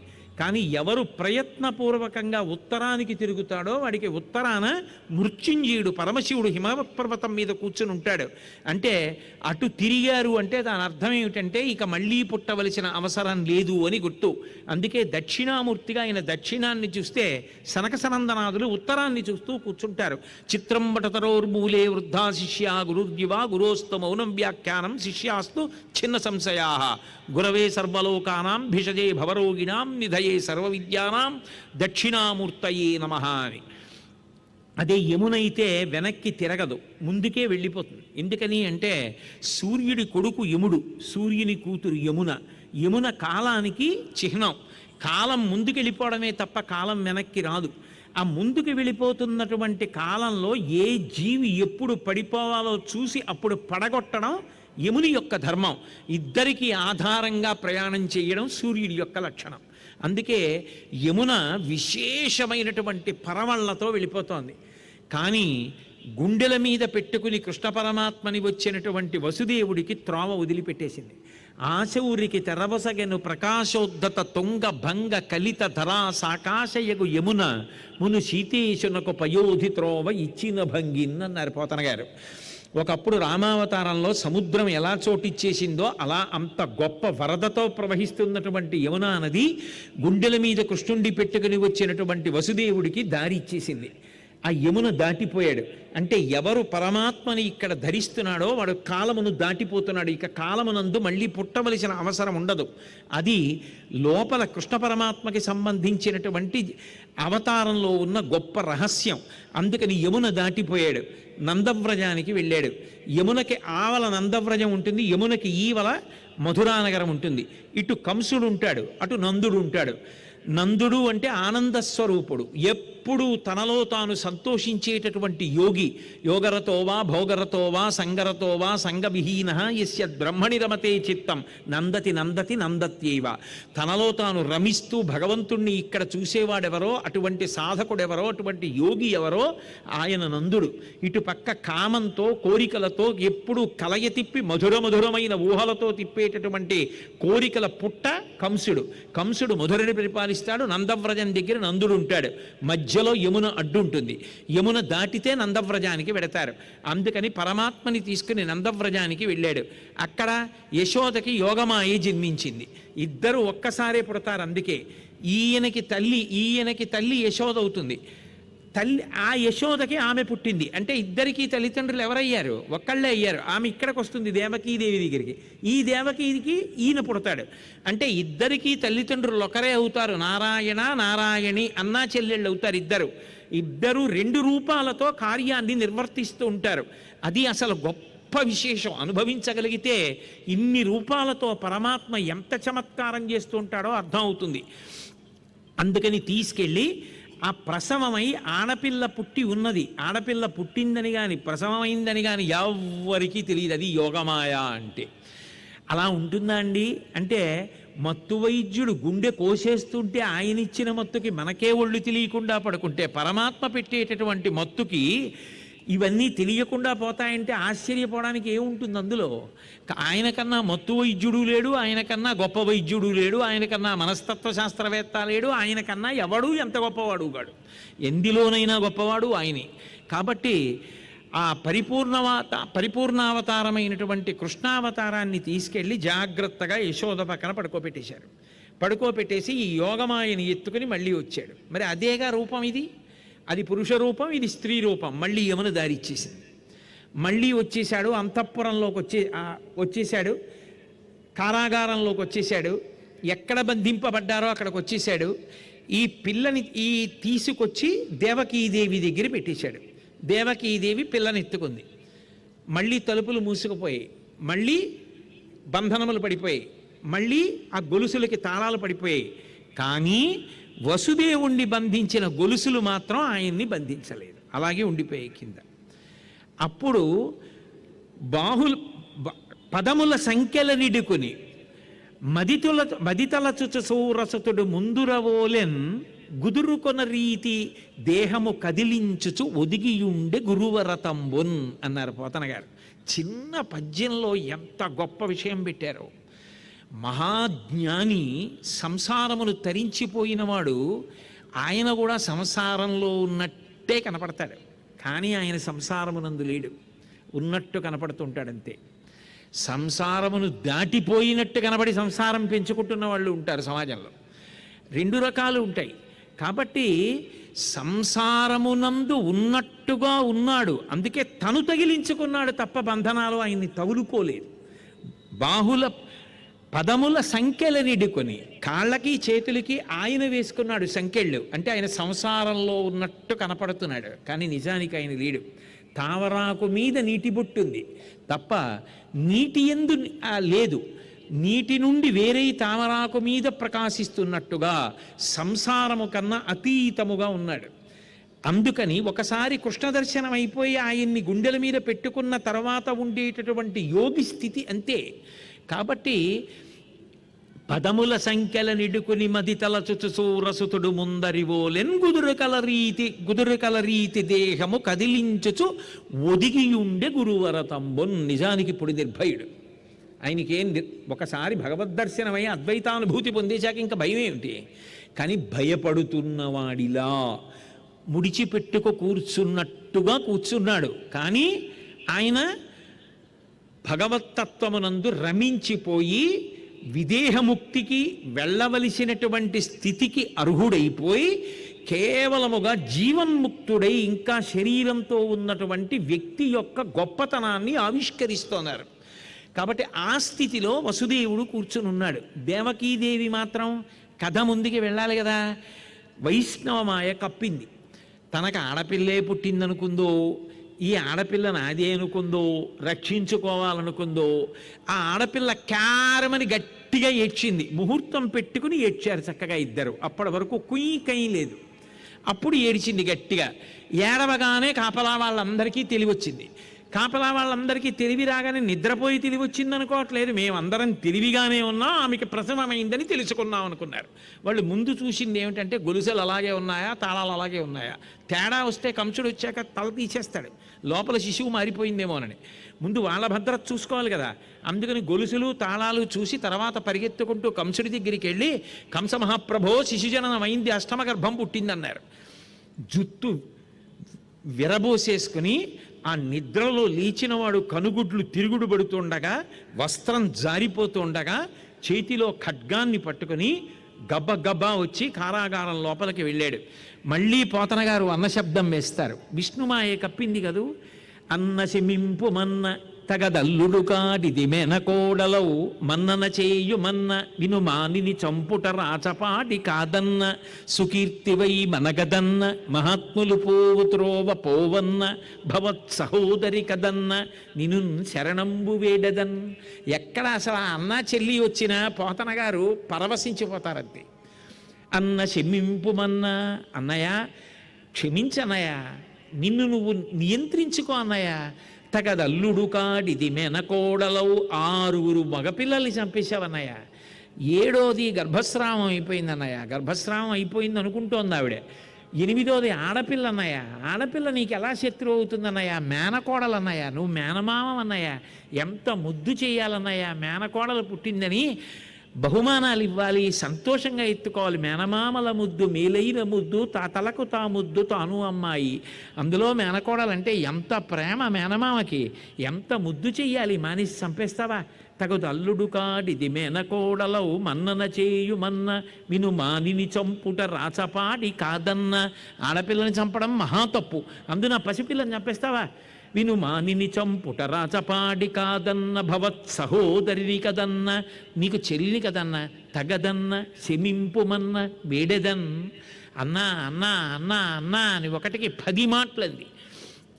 అయినా అష్టమ గర్భం ఉపేక్షించడానికి వీల్లేదని ఆమె ఆ పిల్లని గుండెలకి అలదుకుని తన పవిట కంగుతో ఆచ్ఛాదించిన ఆ పాదములు పట్టుకుని ఆ పిల్లని లాగేసి గాలిలో గిర్ర తిప్పి నేలకేసి కొట్టాడు.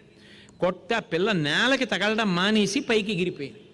ఎగిరిపోగానే ఆమె 8 భుజములతో శంఖము, చక్రము, గద, పద్మము, అలాగే ధనస్సు, బాణములు, ఆ డమరుకము శూలము మొదలైనటువంటి 8 ఆయుధములను చేతిలో ధరించి నిలబడితే గంధర్వులు, యక్షులు, కిన్నెరులు, కింపురుషులు అందరూ ధూప దీప నైవేద్యములతో ఆమెని స్తోత్రం చేస్తున్నారు.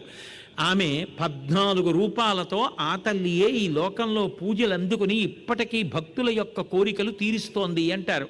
అదే దుర్గా, భద్రకాళి, అలాగే ఆ తల్లి శాంభవి అన్న పేరుతోటి, ఈశాన అన్న పేరుతోటి, వైష్ణవి, మాధవి, కృష్ణ, నారాయణి, పార్వతి, చండిక,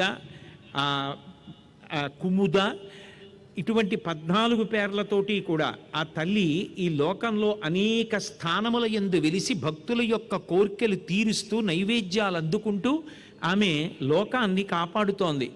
ఆమె ఇంతమంది స్తోత్రం చేసి ధూపం వేస్తుంటే గొప్ప వాసనలతో తుమ్మెదలు మూగుతున్న పుష్పమాలలు ధరించి ఆ పైనుంచి ఆమె కంసుణ్ణి ఉద్దేశించి చెప్పింది. తెంపరివై బొరింబొరిని దేవకి బిడ్డల చిన్ని కుర్రలం చంపితివి, ఇంకనైన ఉపశాంతి వహింపక రాలమీద నన్నొంపితివి శిరో, ఇది బీరమే నా సరసంజనించి నిన్ను చంపెడి వీరుడొక్క దశ సంస్కృతి పొందెడివాడు దుర్మతి అంది. దుర్మార్గుడా, ఇప్పటికే 6 పిల్లల్ని చంపేశావు, నన్ను కూడా చంపాలనుకున్నావు. రాళ్ళ మీద నన్నొంపితి విసిరో, రాళ్లకేసి కొట్టి చంపాలని విసిరి కొట్టావు, కానీ నన్ను చంపడం నీ వల్ల కాదు. నీకొక రహస్యం చెప్పనా? నిజానికి నిన్ను చంపేవాడు నాతో కలిసి పుట్టాడు. ఆయన ఎక్కడున్నాడో నీకు తెలియదు. సంస్కృతి పొందెడు వాడు దుర్మతి, వేరొక చోట పిల్లవాడు పెరుగుతున్నాడు. నీకు తెలియదురా, నేను పుట్టాను అనుకుంటున్నావు, నేను కాదు పుట్టింది. అష్టమ గర్భంలో పుట్టినవాడు వేరొక చోట పెరుగుతున్నాడు. వాడు పుట్టింది సత్యం, పెరుగుతున్నది సత్యం అది అని ఆ తల్లి అంతర్ధానం అయిపోయింది. అర్థమైంది, నేను ఎన్ని జాగ్రత్తలు తీసుకున్నా భగవంతుని యొక్క శక్తి భగవంతుని శక్తే. ఎక్కడో పెరుగుతున్నాడు. ఇప్పుడు మృత్యుభయం తప్పలేదు, కానీ అటువంటి రాక్షసత్వం ఉన్నవాడు ఎప్పుడు మంచివాడైపోతాడో ఎప్పుడు చెడ్డవాడైపోతాడో ఎవరూ చెప్పలేరు. అందుకని గబగబా దేవకీ వసుదేవుల దగ్గరికి వచ్చాడు, వాళ్ళ బంధనాలు విప్పేశాడు. బాగా ఉంటుందో, అపకీర్తి మూట కట్టుకోవడానికి తప్ప 6 పిల్లల్ని చంపి ఏం సాధించాను బావా? 8వ వాడు పుట్టేట ఎక్కడికో వెళ్ళిపోయేట, మీరు మాత్రం ఏం చేస్తారు? నేనా చంపింది? నేను కాదు బావా. ఎవరి కర్మను అనుసరించి వాళ్ళు వెళ్ళిపోతారు. నేను చంపానని నువ్వు అనుకుంటున్నావు, నా కర్మ అప్రతిష్ట కోసం ఇదంతా జరిగింది. కాబట్టి మనసులో ఇంకొకలా పెట్టుకోకు బావా. అసలు వాడు వెళ్ళిపోయిన తర్వాత మీరెందుకు నాకు ఇక్కడ, మీరు ఇంటికి వెళ్ళిపోండి అని చెప్పి బంధనాలు విడిపించి వాళ్ళని ఇంటి దగ్గర దింపేసి తిరిగి వచ్చేసాడు. వచ్చేసిన వాడు వచ్చేస్తాడేమిటి? హిరణ్యకశిపుడు ఎలా ఉంటాడో అలాగే ఉంటాడు. అయితే ఈ కథ మొత్తంలో మీకు అనుమానం వచ్చేటటువంటి విషయం ఒక్కటి ఉంటుంది. దాన్ని మళ్ళీ నేను వెనక్కి వెళ్ళకపోతే మీకు ఆ అనుమానం అలా ఉండిపోతుంది. ఆయన అసలు 6 చంపలేదు కదా, 6 తిరిగి ఇచ్చేసాడు కదా.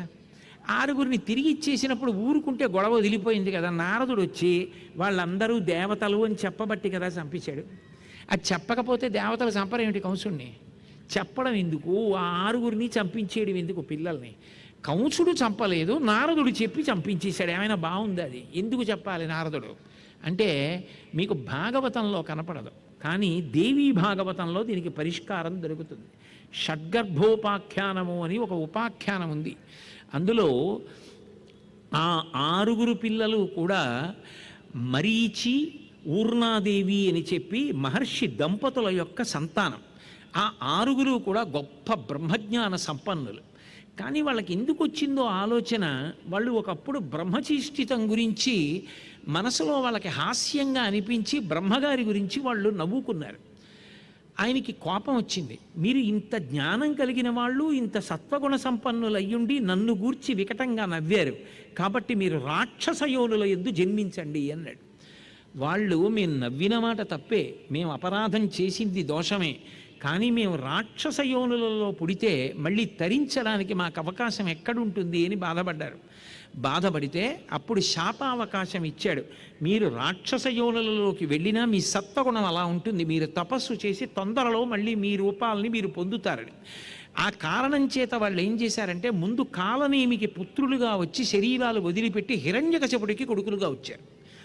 ఆ ఆరుగురు హిరణ్యకశిపుడి కన్నా కూడా ముందు తపస్సు చేశారు బ్రహ్మగారి గురించి. తపస్సు చేసి గొప్ప వరాలు పొందారు యుద్ధంలో గెలవడానికి. పొంది తండ్రి దగ్గరికి వచ్చి నమస్కారం చేసి చెప్పారు, నాన్నగారు మేము బ్రహ్మగారి గురించి తపస్సు చేశాం, బ్రహ్మగారు ప్రత్యక్షం అయ్యారు, ఇప్పుడు మేము దుర్నిరీక్షులం, ఇంత పరాక్రమం పొందామని. నేనే పొందలేదు కదా, నాకన్నా ముందు తపస్సు చేసి మీరు ఇంత శక్తిని పొందితే నా గౌరవం ఏమైపోవాలి? నేను పొందిన తర్వాత కదా మీరు పొందాలి. అదేం ప్రారంధమో, వాడికి కొడుకులు వృద్ధిలోకి వస్తే ఒప్పుకోడు. కాబట్టి మీరు వెళ్ళి పాతాళలోకంలో అలాగే పడుకుని నిద్రపోండి, ఇంకా లేవరు మీరు. కాబట్టి మీకు ఉంటే ఎంత లేకపోతే ఎంత పరాక్రమం, నిద్రపోయి నిద్రలోనే చచ్చిపోయి మీరు మళ్ళీ పూర్వం మీ తండ్రి ఎవరో ఆ కాలనేమి కంసుడిగా వస్తాడు, ఆయన కడుపున పుట్టి ఆయన చేతుల్లోనే చచ్చిపోండి అని రెండుగా శాపం ఇచ్చాడు. అందుకని వాళ్ళు పాతాళలోకి వెళ్ళి నిద్రపోయి నిద్రలోనే మరణించి మళ్ళీ వాళ్ళు కాలనేమి యొక్క అంశ కంసుడి కనుక కంసుడి చేతిలో మళ్ళీ వెళ్ళిపోయారు. ఆ కంసుడు చంపేయాలి. అందుకని ఆ కంసుడి దగ్గరికి తేబడి కంసుడి చేతిలో మరణిస్తే తప్ప షడ్గర్భులు వాళ్ళ సహజ స్థానాలకు వెళ్ళిపోరు.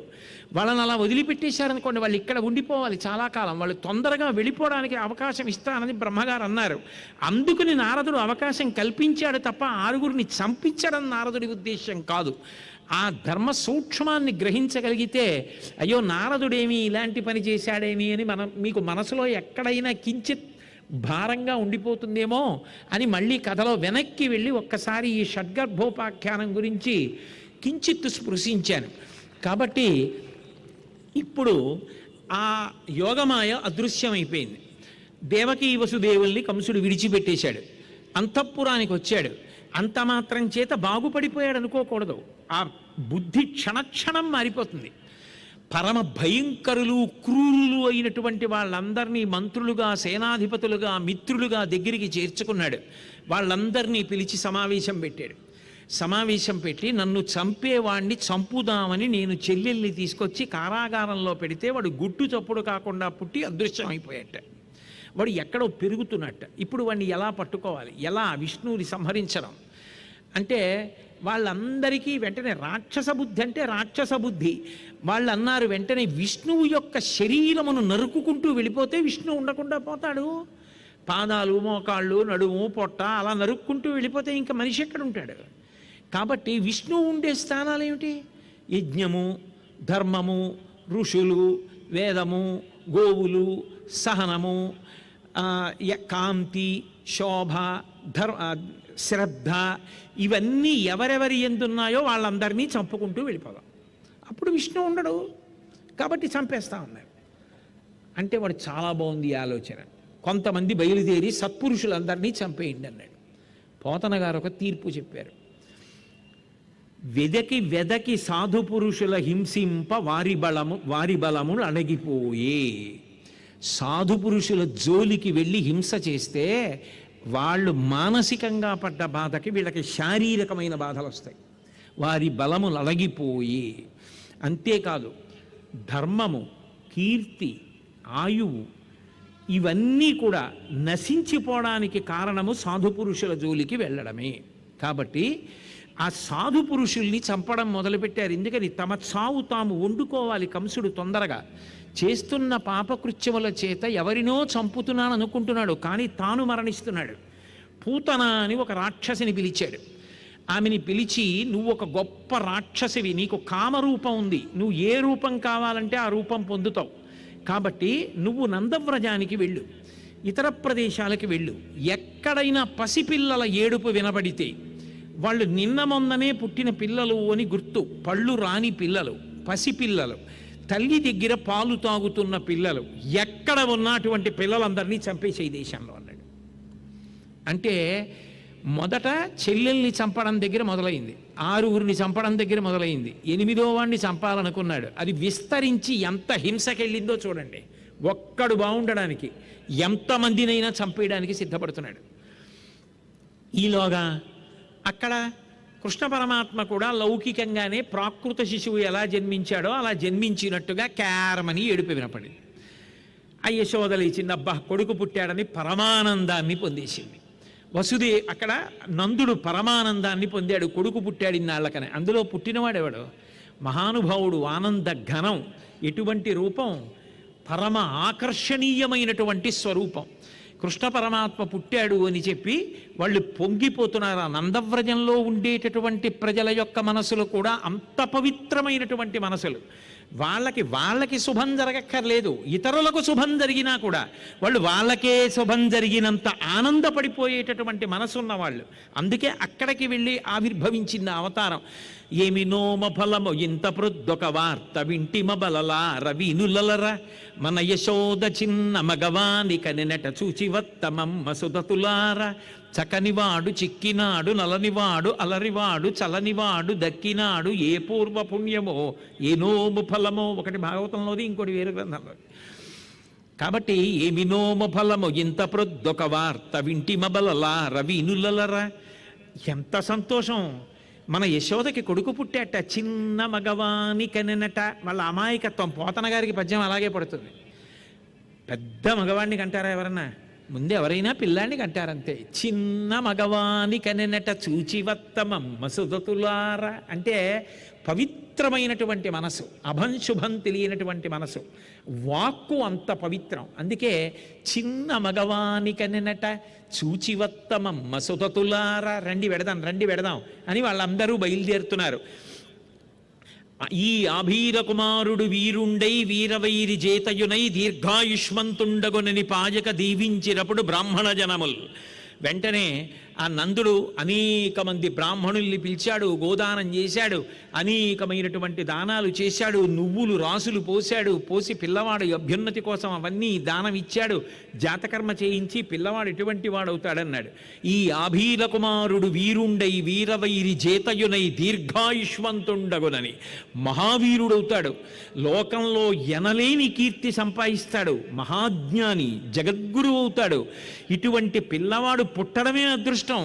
అందుకే దిక్కులన్నీ కూడా కాంతులతో నిండిపోయాయి, ఆవులన్నీ కూడా గొప్ప పారవస్యాన్ని పొందాయి, అగ్నిహోత్రాలన్నీ కూడా యజ్ఞంలో పైకి లేచి ప్రదక్షిణంగా తిరిగాయి. ఋషులందరూ పరమానంద పడిపోయారు, అప్సరోగణమంతా ఆడారు, పుష్పవృష్టి కురిసింది. ఋషులందరూ కూడా ఆ రుక్కులను మంత్రములను పరమ సంతోషంతో గానం చేశారు. దుర్మార్గుల మనసులో ఏదో శంక బయలుదేరింది.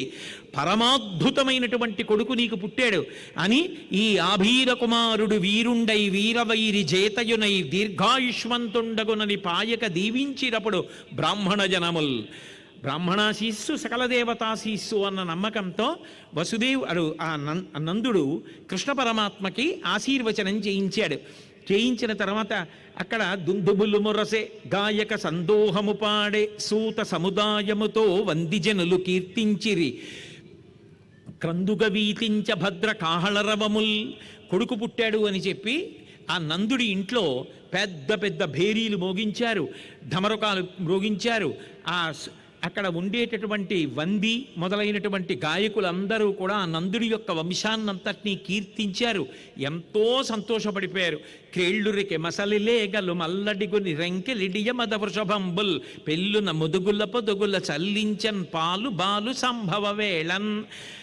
మనుష్యులంటే సంతోషిస్తారు, కానీ ఆవులకి వాటికేం తెలుసు? కానీ పరమాత్మ ఆవిర్భవించిన తర్వాత ప్రతి ప్రాణికి ఏదో తెలియని ఆనందం కలుగుతుంది. మనుష్యులదే ఉంది, మాది అదృష్టం.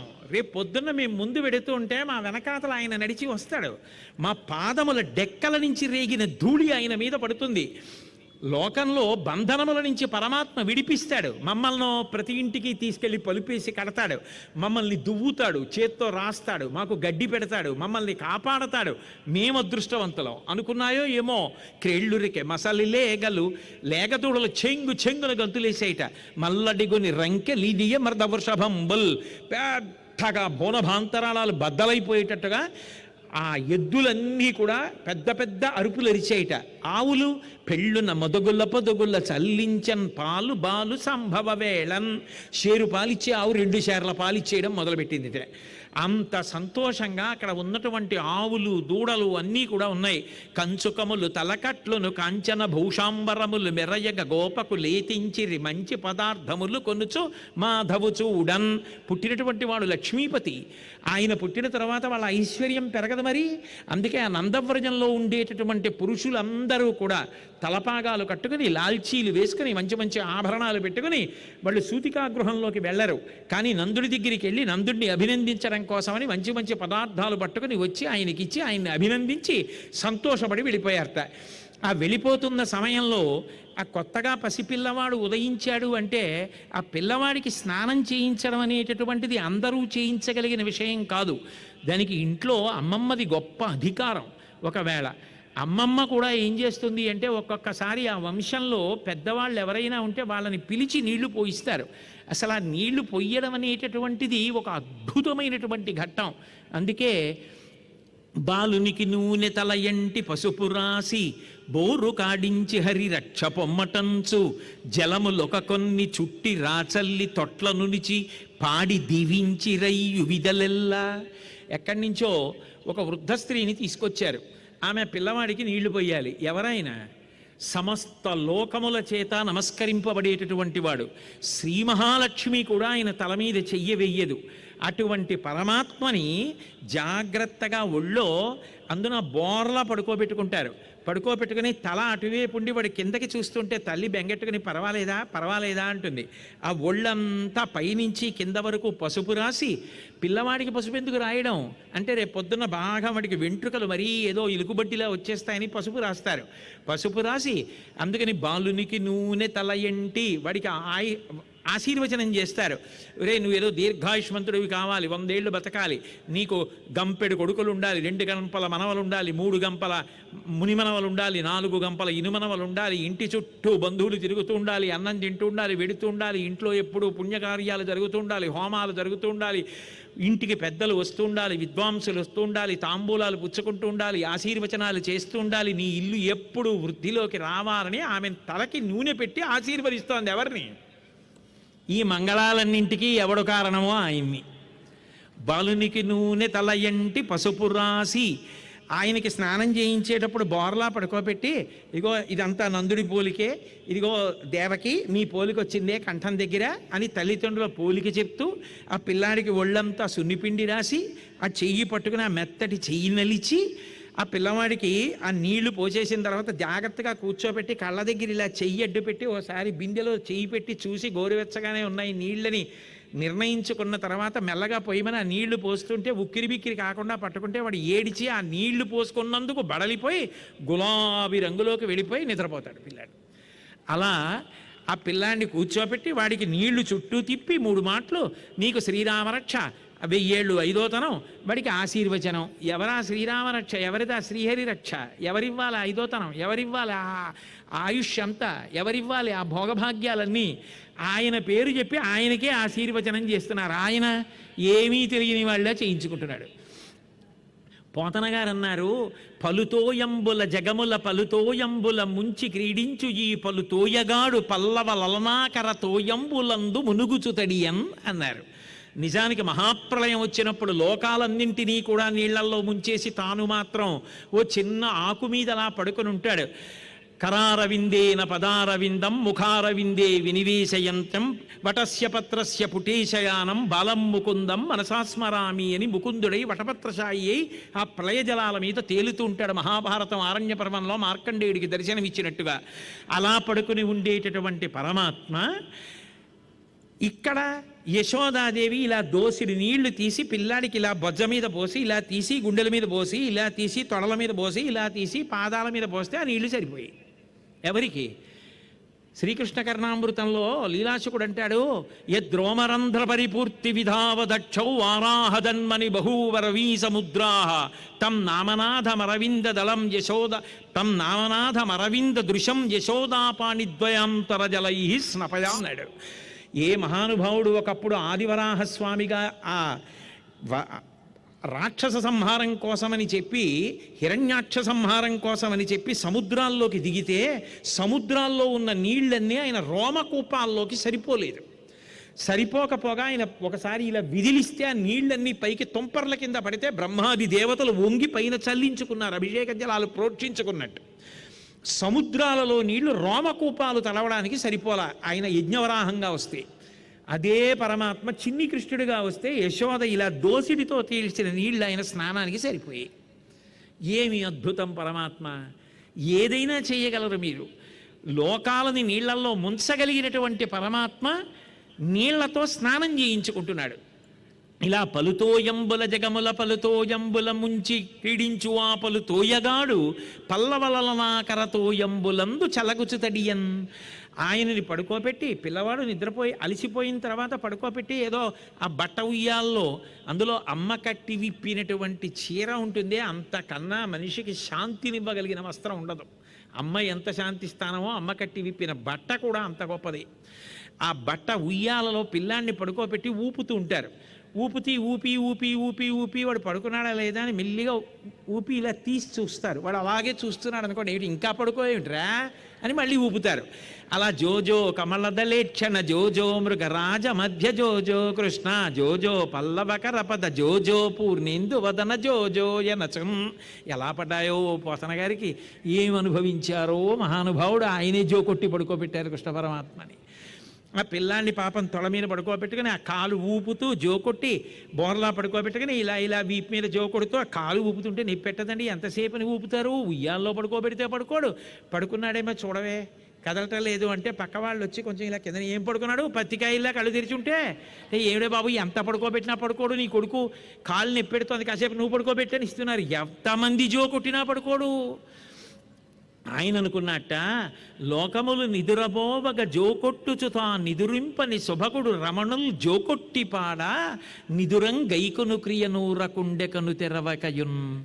ఆయన అనుకున్నట్ట, ఏమిటి ఇలా జో కొడుతున్నానని ఊరికే వీపు మీద కొట్టేస్తున్నారు, ఇదేదో మందర పర్వతం మోసినప్పుడు కూడా ఇంత బాధ పెట్టలేదు, ఇదేంటి ఈ కొట్టడం ఏమిటి, జో జో జో జో ఏమిటని ఆలోచించాట. ఓహో వీళ్ళకు అలవాటైంది, రాత్రి అయ్యేటప్పటికి పడుకుంటారు, వీళ్ళందరినీ జో నే కొట్టి నిద్రపుచ్చుతా, నేను నిద్రపోను, నేను నిద్రపోతే లోకాలని చూసేవాడెవడు, వీళ్ళు నేను ఈ లోకంలో పుట్టినందుకు నన్ను పడుకోమని జో కొట్టేస్తున్నారు, పడుకుంటే తప్ప వీళ్ళు వీపు మీద కొట్టడం ఆపరు, పడుకున్నానని ఎప్పుడు నమ్ముతారంటే కళ్ళు మూసేస్తే ఊరుకుంటారని, నిద్రపోయిన వాళ్ళ కళ్ళు మూసుకు పడుకుంటే అమ్మయ్య యశోద నీ కొడుకు పడుకున్నాడని జాగ్రత్తగా పడుకోబెట్టేశారు. అందుకని ఆ పోతన గారు అంటారు, రమణుల్ జోకొట్టిపాడ నిదురం గైకొను క్రియనూరకుండే కను తెరవకయున్. కళ్ళు తెరవకుండా ఏదో నిజంగా జోకొడితే నిద్రపోయిన పిల్లవాడిలా నిద్రపోయిన వాడిలా నటిస్తున్నాడు కృష్ణ పరమాత్మ. ఈలోగా ఆ ప్రాంతానికి పూతన రానే వచ్చింది, అనేక మంది శిశువుల్ని చంపేస్తోంది, చంపుతూ ఆ ప్రాంతానికి వచ్చింది. లోపల కృష్ణ పరమాత్మ ఉన్నారు. ఓహో ఇక్కడ పళ్ళు రాని పిల్లాడు, నిన్ననే పుట్టిన పిల్లాడు, పాలు తాగుతున్న పిల్లాడు ఉన్నాడు, వీడిని చంపాలనుకుంది.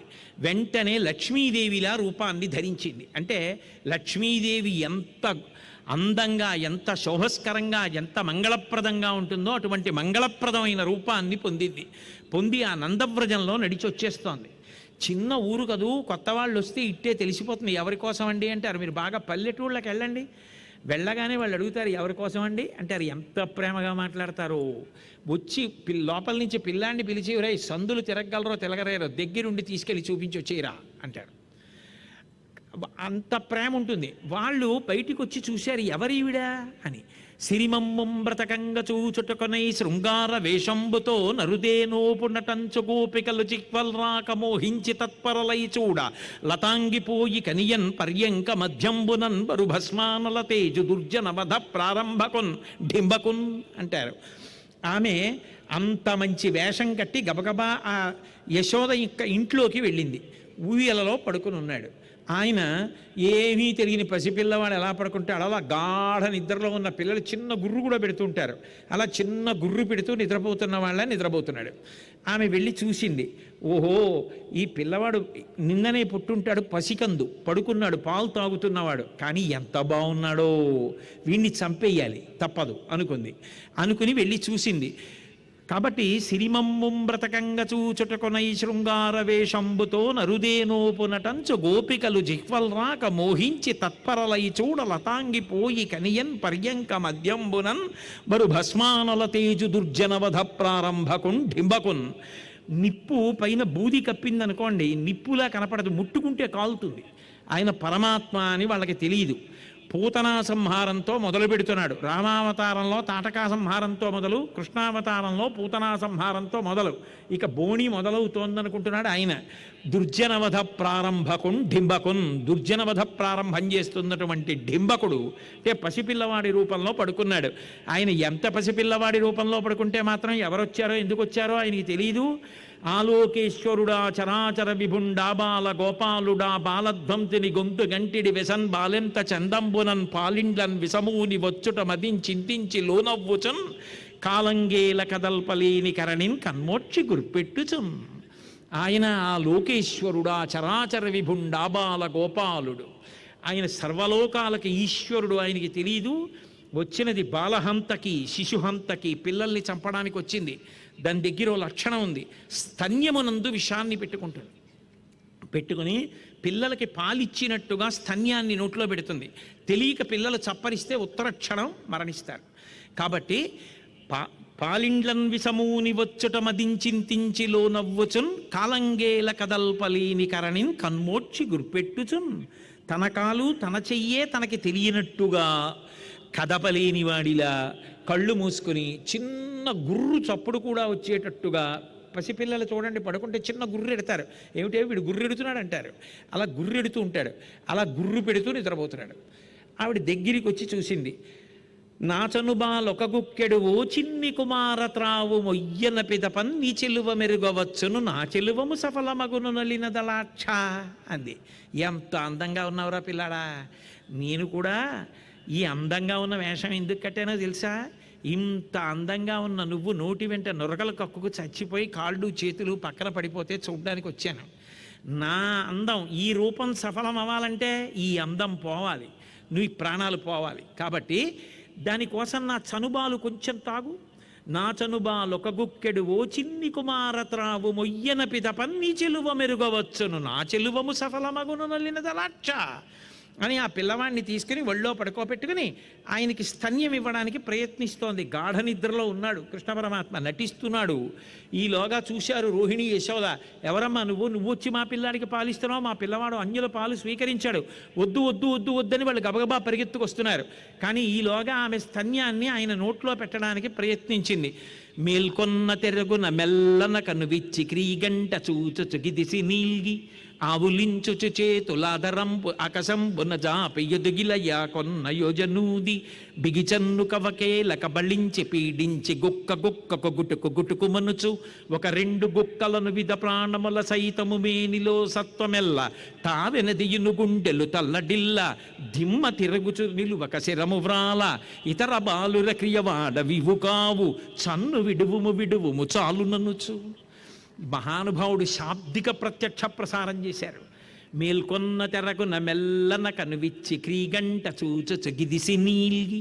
పసిపిల్లల్ని ఎక్కడికో వెళ్ళాలి, గుళ్ళోకి వెళ్ళి రావాలి, ముందు కాసిన పాలిచ్చి తీసుకెళ్ళిపోతానని తల్లి బలవంతంగా లేపితే వాడు ఏదో లేవలేక లేవలేక లేచిన వాళ్ళ ఇలా బలవంతంగా కనురెప్పలు విప్పి మళ్ళీ కళ్ళు మూసేసి నిద్రపోవడానికి ఉద్యుక్తుడైపోతూ ఆ బోసినోరోసారి తెరిచి ఆవలించేసేసి రెండు చేతులు పైకెత్తి ఏదో ఇలా ఒళ్ళు విరుచుకున్నట్టుగా ఓసారి నడువంతా ఇలా సింహం తిప్పినట్టుగానే చిన్ని కృష్ణుడు కూడా నడుం తిప్పి ఆవులించి చెయ్యెత్తి విప్పలేక కళ్ళు విప్పినట్టుగా విప్పి కళ్ళు మూసి చిన్ని చెయ్యి తీసి ఆమె స్తన్యం మీద పెట్టి ఆ స్తన్యాన్ని నోట్లో పెట్టుకుని గట్టిగా పట్టుకుని గుక్కకు గుట్టుకుమనుచు వినపడేటట్టుగా గుట్టుక్కుమని చప్పుడు వచ్చేటట్టుగా 2 గుటకల పాలు తాగాడంతే.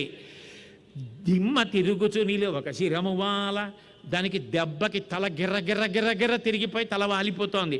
ఇతర బాలుర క్రియవాడ వివు కాదు చన్ను విడువుము చాలు ననుచు. ఇది ఎక్కడ పిల్లాడివిరా బాబోయ్, ప్రాణం పోతోంది, వదిలేయి అంటుంది ఆవిడ.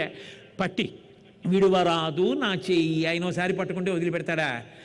ఆ 2 గుక్కల పాలతో పాటు ఆమె శరీరంలో ఉన్నటువంటి ప్రాణములన్నిటినీ కూడా లాగి అవతల పారేశాడు. లాగేగానే ఆమె నేల మీద పడిపోయి చచ్చిపోయింది. అదేదో సామాన్యమైన రూపంతో చనిపోలేదు, చనిపోయేటప్పుడు యథార్థ స్వరూపం వచ్చేస్తుంది.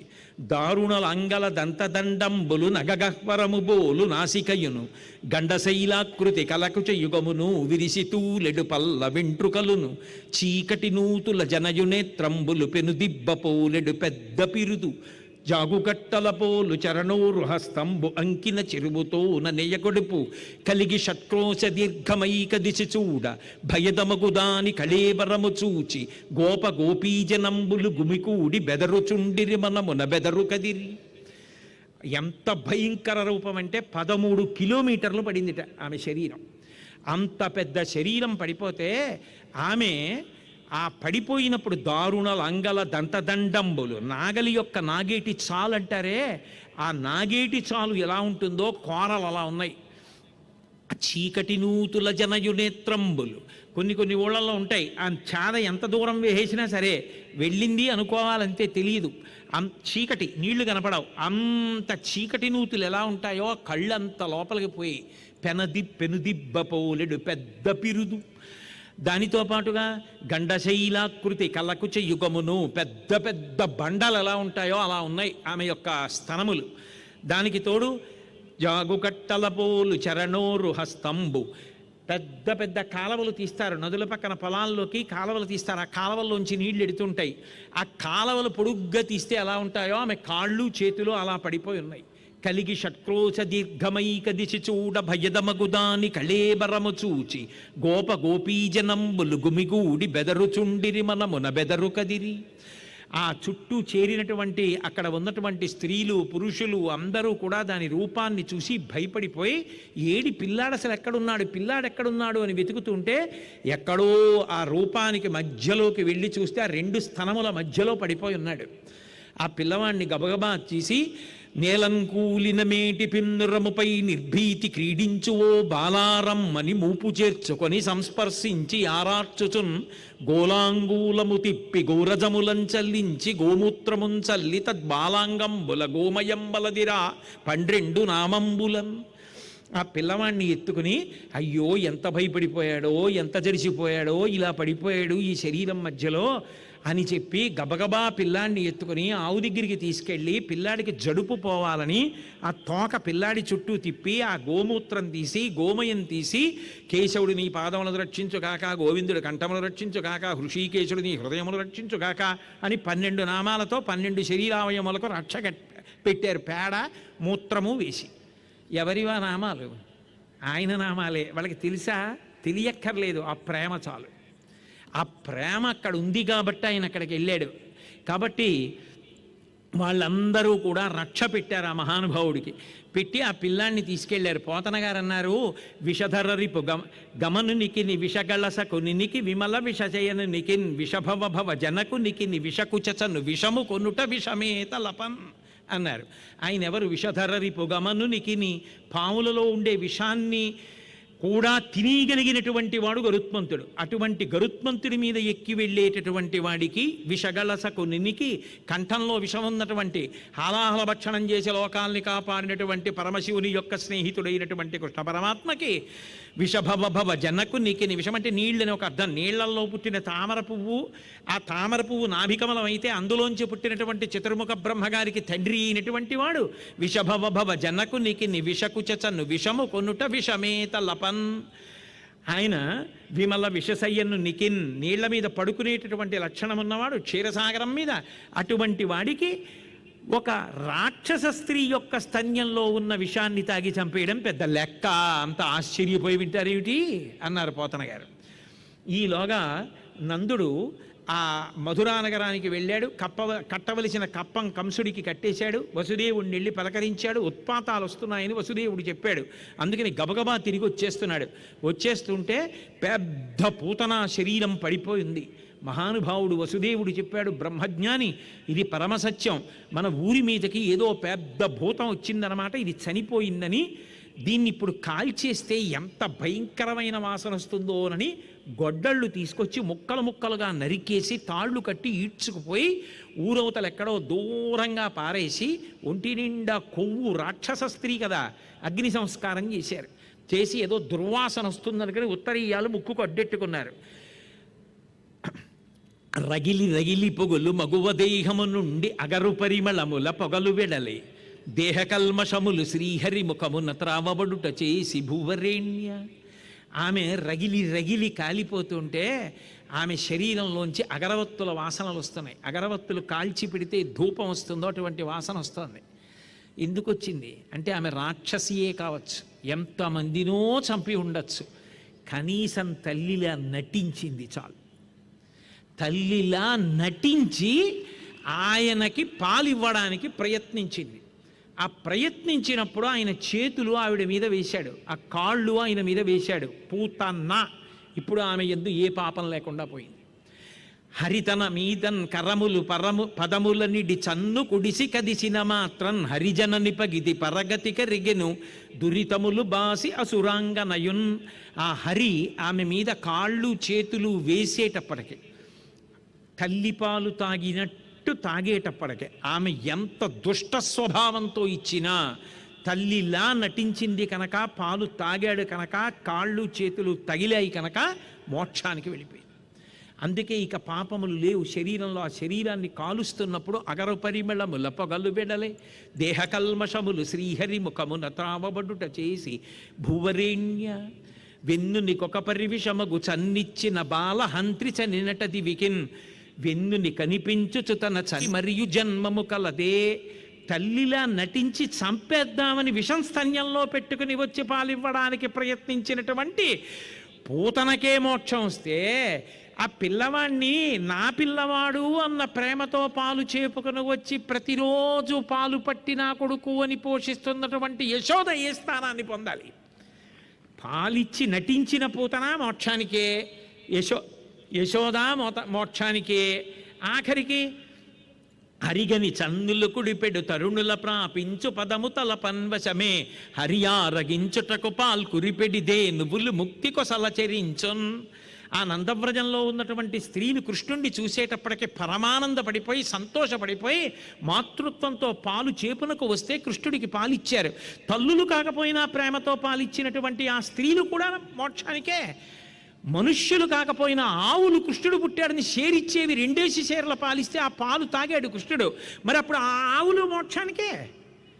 మరి ఇందులో భేదం లేదా, తారతమ్యం లేదా అంటే, కృష్ణ పరమాత్మని ముట్టుకున్నప్పుడు ఏ భావంతో ముట్టుకున్నామన్నది కాదు, విషము కూడా అమృతమైపోయింది ఆయన విషయంలో.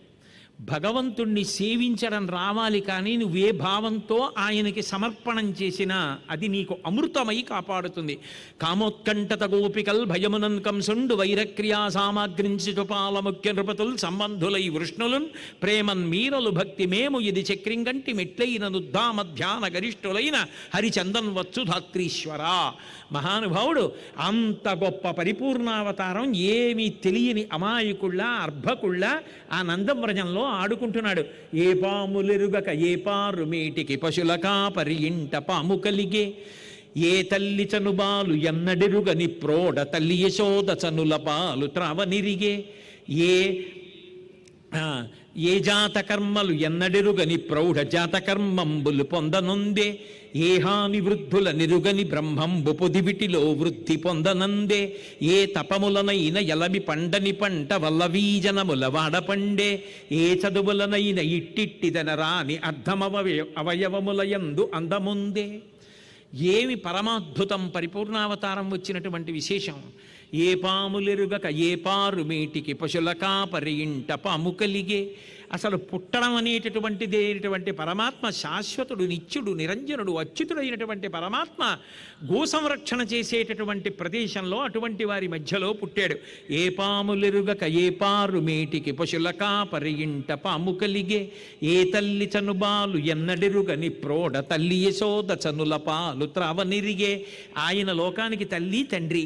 అటువంటి వాడు ఆయన బిడ్డడుగా వేరొక తల్లి చనుబాలు తాగడం అన్నది తెలియదు. అటువంటి వాడు యశోద చందుల పాలు తాగుతున్నాడు. అటువంటి వాడు మహానుభావుడు. ఏ కర్మయును లేక వెలయునొక్కడికి నిజాత కర్మంబులు సంభవించే. ఆయన కర్మ చెయ్యడం అన్నది ఉండదు. ఎందుకని అంటే ఆయన కేవలం సంకల్పం చూపుల చేత చేసేస్తాడు. అందుకు కదా పోతన గారు శ్రీకైవల్య పదంబు చేరుటకునై చింతించదన్ లోకరక్షైకారంభకు భక్తపాలన కళా సంరంభకం దానవోద్రేక స్తంభకు కేళిలోల విలస దృగ్జాల సంభూత నానా కంజాత భవాండ కుంభకు మహానందాంగన ఢింబకున్నంటారు. కేవలం తన చూపుల చేత అనేక కోట్ల బ్రహ్మాండములను సృష్టించి నిలబెట్టి లయం చెయ్యగలిగినటువంటి శక్తి కలిగిన పరమాత్మ ఎంత అద్భుతాన్ని చేశాడు అంటే జాతకర్మ చేయించుకున్నాడు. జాతకర్మ చేయించుకున్నాడు అంటే జాతకం వేయించుకోవడం, పేరు పెట్టుకోవడం, అన్నప్రాసన చేసుకోవడం, ఇవన్నీ ఆయనకి సంస్కారములు జరిగాయి. ఏ కర్మయును లేక వెలయునొక్కడికి నిజాత కర్మంబులు సంభవించే. ఏ హాని వృద్ధుల నిరుగని బ్రహ్మంబు పొదివిటిలో వృద్ధి పొందనుందే. పెరగడం తరగడం తెలియని పరమాత్మ యశోద యొక్క ఒళ్ళో పెరుగుతున్నాడు. ఎంత విచిత్రం. ఏ తపములనైన ఎలమి పండని పంట వల్లవీజనముల వాడపండే. ఏ తపస్సు చేత కూడా అసలు ఈయన్ని మనం దర్శనం చెయ్యొచ్చు అని చెప్పడం సాధ్యం కానటువంటి పరమాత్మ ఆ నందవ్రజంలో పుట్టి వాళ్ళందరి మధ్యలో పెరుగుతున్నాడు.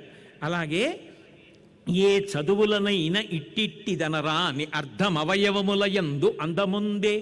ఎంత చదువుకున్నవాడైనా ఆయన యొక్క గొప్పతనాన్ని చెప్పడానికి ఆ చదువులు సరిపోవు.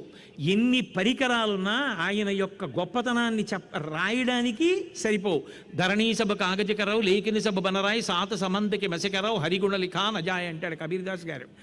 నేను అరణ్యంలో ఉన్న చెట్లనన్నింటినీ నరికి తీసుకొచ్చి కలంగా మార్చుకొని సప్త సముద్రాల్లో ఉన్నటువంటి పదార్థాన్ని సిరాగా మార్చుకొని భూమినంతటినీ కాగితంగా చేసుకున్నా భగవంతుని గుణములు వ్రాయడానికి సరిపోలేదు అన్నాడు హరిగుణలి ఖాన్ అజాయ్. అటువంటి పరమాత్మ ఏ చదువుల చేత ఇలా ఉంటాడు అని చెప్పడం సాధ్యం కాదో అటువంటి పరమాత్మ భూమి మీద అవతరించి పెరిగి పెద్దవాడై ఆడుకుంటున్నాడు. ఏం అదృష్టం. అసలు ఆయన గురించి చెప్పడం ఎవరికి సాధ్యం అవుతుంది? రామకృష్ణ పరమహంస దగ్గరికి వెళ్ళి ఎవరో అడిగారు, ఇంగిలి కాని వస్తువు లోకంలో ఏదైనా ఉందా అని అడిగారు. అడిగితే రామాయణం ఇంగిలైపోయింది, భారతం ఇంగిలైపోయింది, భాగవతం ఇంగిలైపోయింది. నేను ఇప్పుడు భాగవతంలో పద్యాలు చెప్తుంటే నా నోట్లోంచి వస్తుంటే పద్యం ఇంగిలైపోలా? రామాయణం భారతం ఎంగిలైపోలా? అన్నీ ఎంగిలైపోయాయి. ఎంగిలి కానిది ఏమిటి? ఆత్మ ఒక్కటే. ఎందుకంటే ఆత్మని అనుభవించడమే తప్ప ఆత్మ గురించి చెప్పడం ఎవరికీ సాధ్యం కాదు. యతో వాచో నివర్తంతే అప్రాప్య మనసా సహా. వాక్కు మనసు చెప్పడం సాధ్యం కాక ఎక్కడికి వెనక్కి తిరిగిపోతాయో అక్కడే ఆత్మ. అది అనుభవంలో తెలుస్తుంది. ఆత్మ ఘనం, ఆనంద ఘనమే కృష్ణ పరమాత్మ. ఏ చదువుల చేత ఇట్టిట్టిదనరా అని అర్ధం అవయవముల యందు అందముందే. అటువంటి పరంబ్రహ్మతత్వం అవయవాల యొక్క సంఘాతంగా పిల్లవాడిగా పెరుగుతూ ఆడుతూ కనపడితే అదే కృష్ణ పరమాత్మ అయింది. అటువంటి కృష్ణ పరమాత్మ యొక్క బాల్యక్రీడలు నడుస్తున్నాయి. పూతనా సంహార ఘట్టం ఇవాళ పూర్తయింది. మళ్ళీ రేపటి రోజు సాయంకాలం 6 గంటలకి తిరిగి కలుసుకున్నప్పుడు పరమాత్మ నా చేత ఏ లీలలు పలికిస్తే ఆ లీలలు పలుకుతానని మెదవ చేసుకుంటూ రేపు సాయంకాలం 6 గంటలకి తిరిగి కలుసుకుందాం.